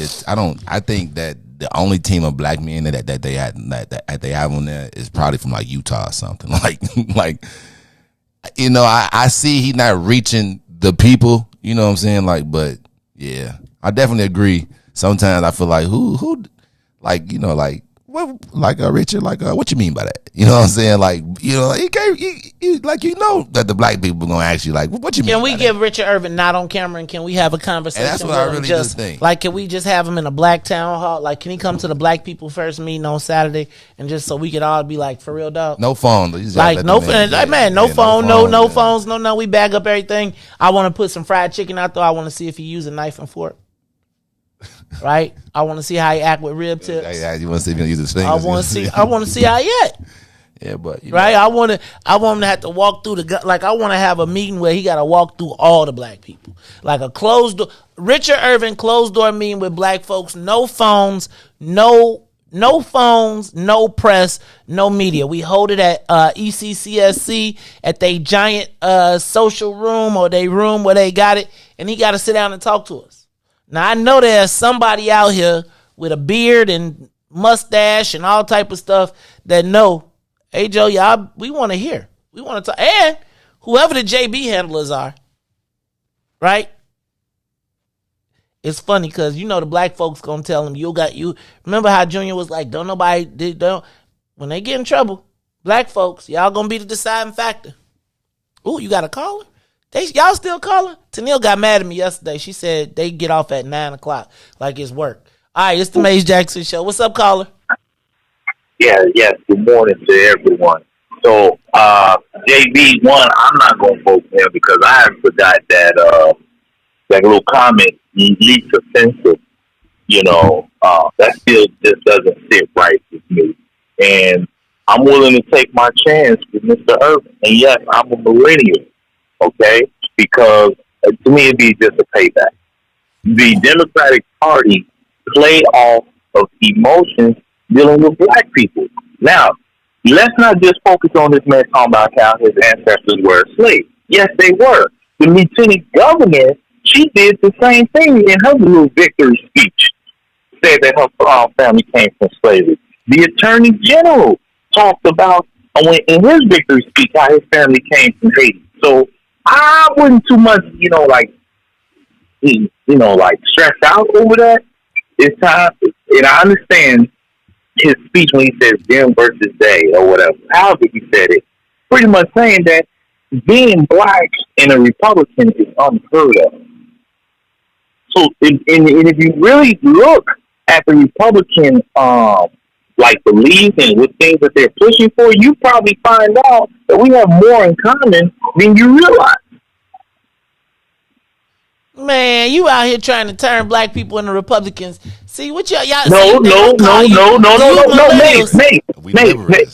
No, I'm not. No, I'm just saying that I've been part of a church that is unashamedly black and unapologetically Christian that teaches us, okay, you got to look at both sides. Because they're black, that don't necessarily mean that they're for you. And because they're a different race, that don't mean that they're necessarily against you. But people will try to play the game. You just got to be smart enough to know when you're being played. And that whole Barack Obama thing, or whatever, well, he did this and he did that from the other guest that was on there yesterday. Let me tell you, I wouldn't be surprised if he joined somebody's church and then all of a sudden throw them under the bus the same way. I'm just saying. See, y'all. I love the show. Y'all be cutting deep. Riis, that's when you're supposed to hit the lion button. See, that was a deep cut. You supposed to be, that was a lion taking the plug out your ass yesterday. Dang, cuz. You didn't hang up on him, did you? See, look at you. Quick draw. So now you button work.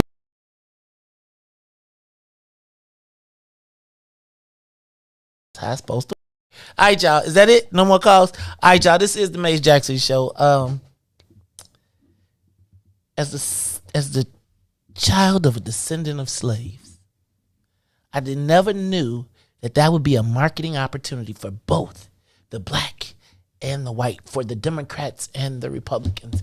And imagine the juxtaposition that now the Republicans who freed the slaves are now having to defend their use of slavery in a commercial.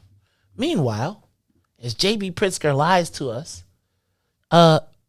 we had a descendant of slavery participate in the celebration of a creation of a new cash crop of which we did not get to participate. Hey, I'm going to start chopping up that JB Pritzker interview, and I'm going to start putting them back out there since everybody want to talk about like I'm crazy. Can I point out something though? Did y'all notice that the evolution of the questions are pretty much the same? Like I asked the same stuff 4 years ago, right? And they still here.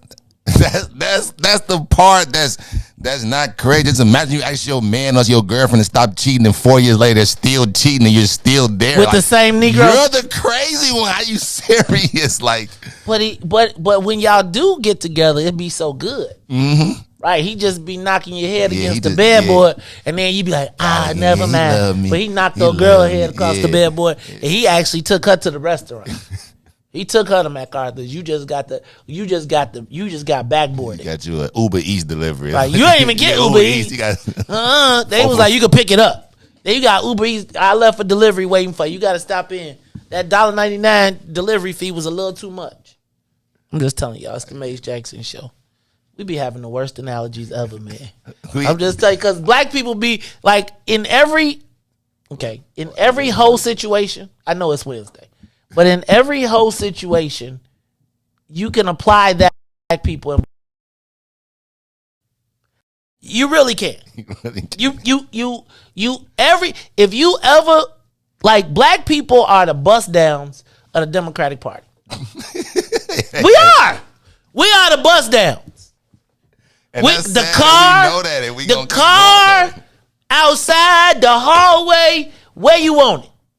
You want to go to the Cindy Lynn? Take the black people.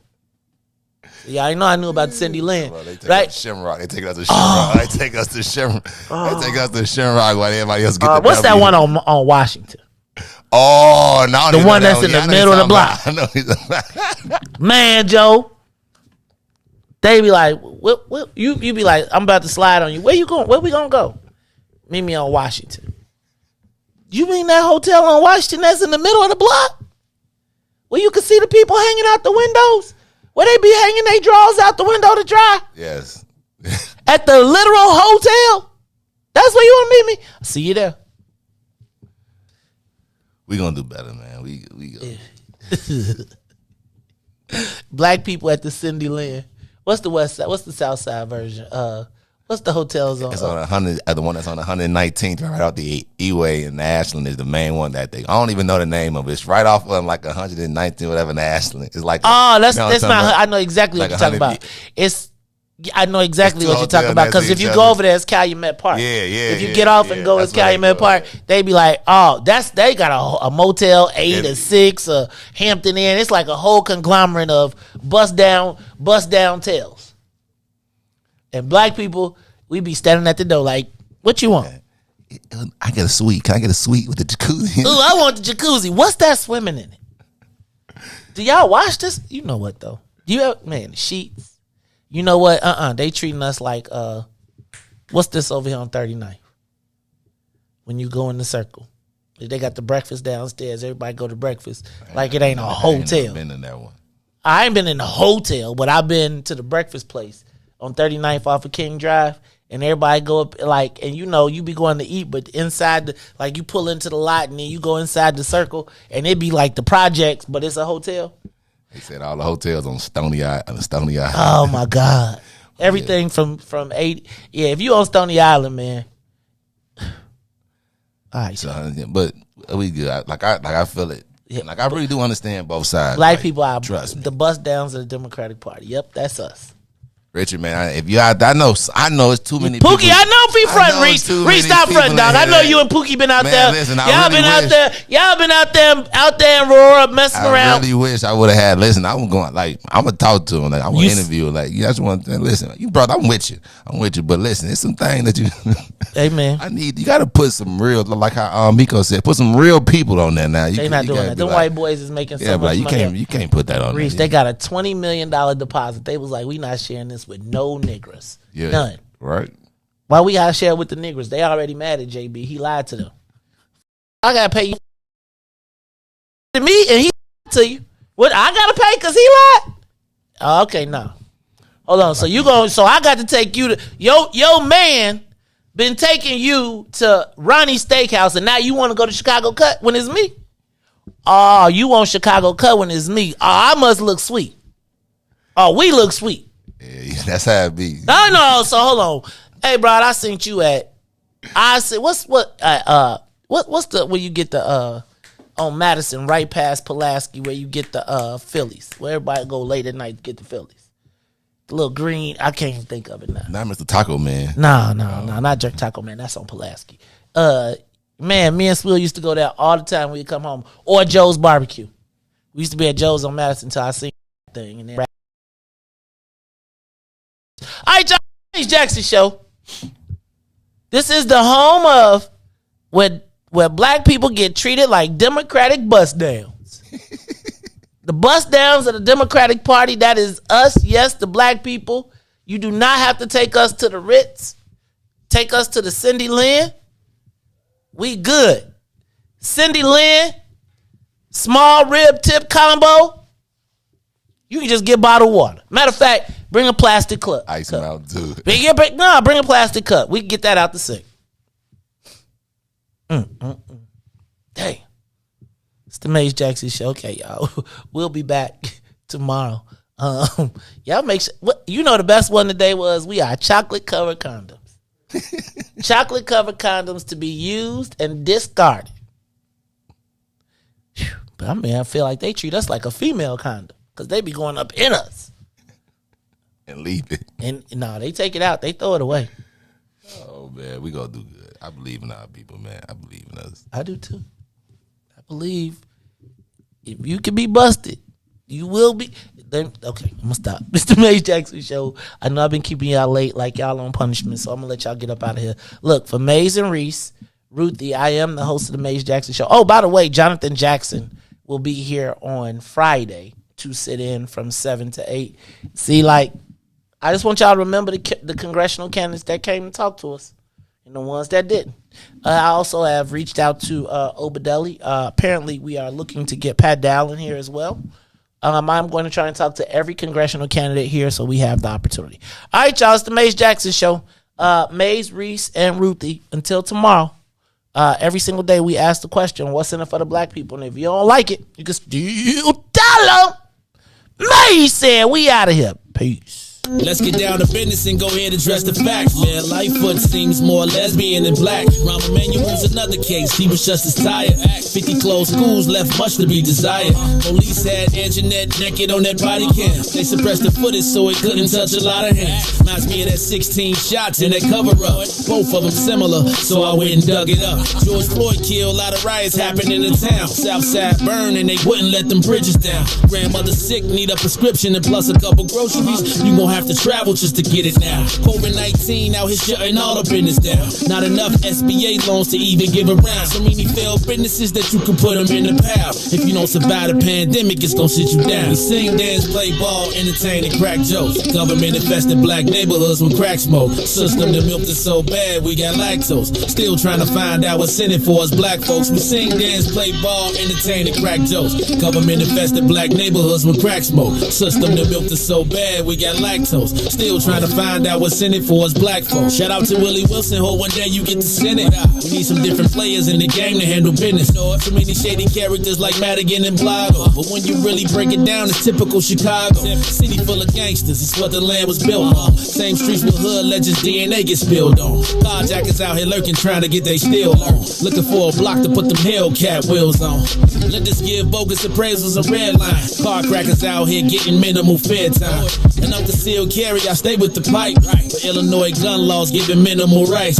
Stay up on the swivel, make sure I'm moving tight. Check all of my mirrors when I pull up to the light. Pick my homie up from out of town, man, he caught a flight. He was hella nervous, told him, shorty, this a way of life. We sing, dance, play ball, entertain, and crack jokes. Government infested black neighborhoods with crack smoke. System that milked us so bad, we got lactose. Still trying to find out what's in it for us black folks. We sing, dance, play ball, entertain, and crack jokes. Government infested black neighborhoods with crack smoke. System that milked us so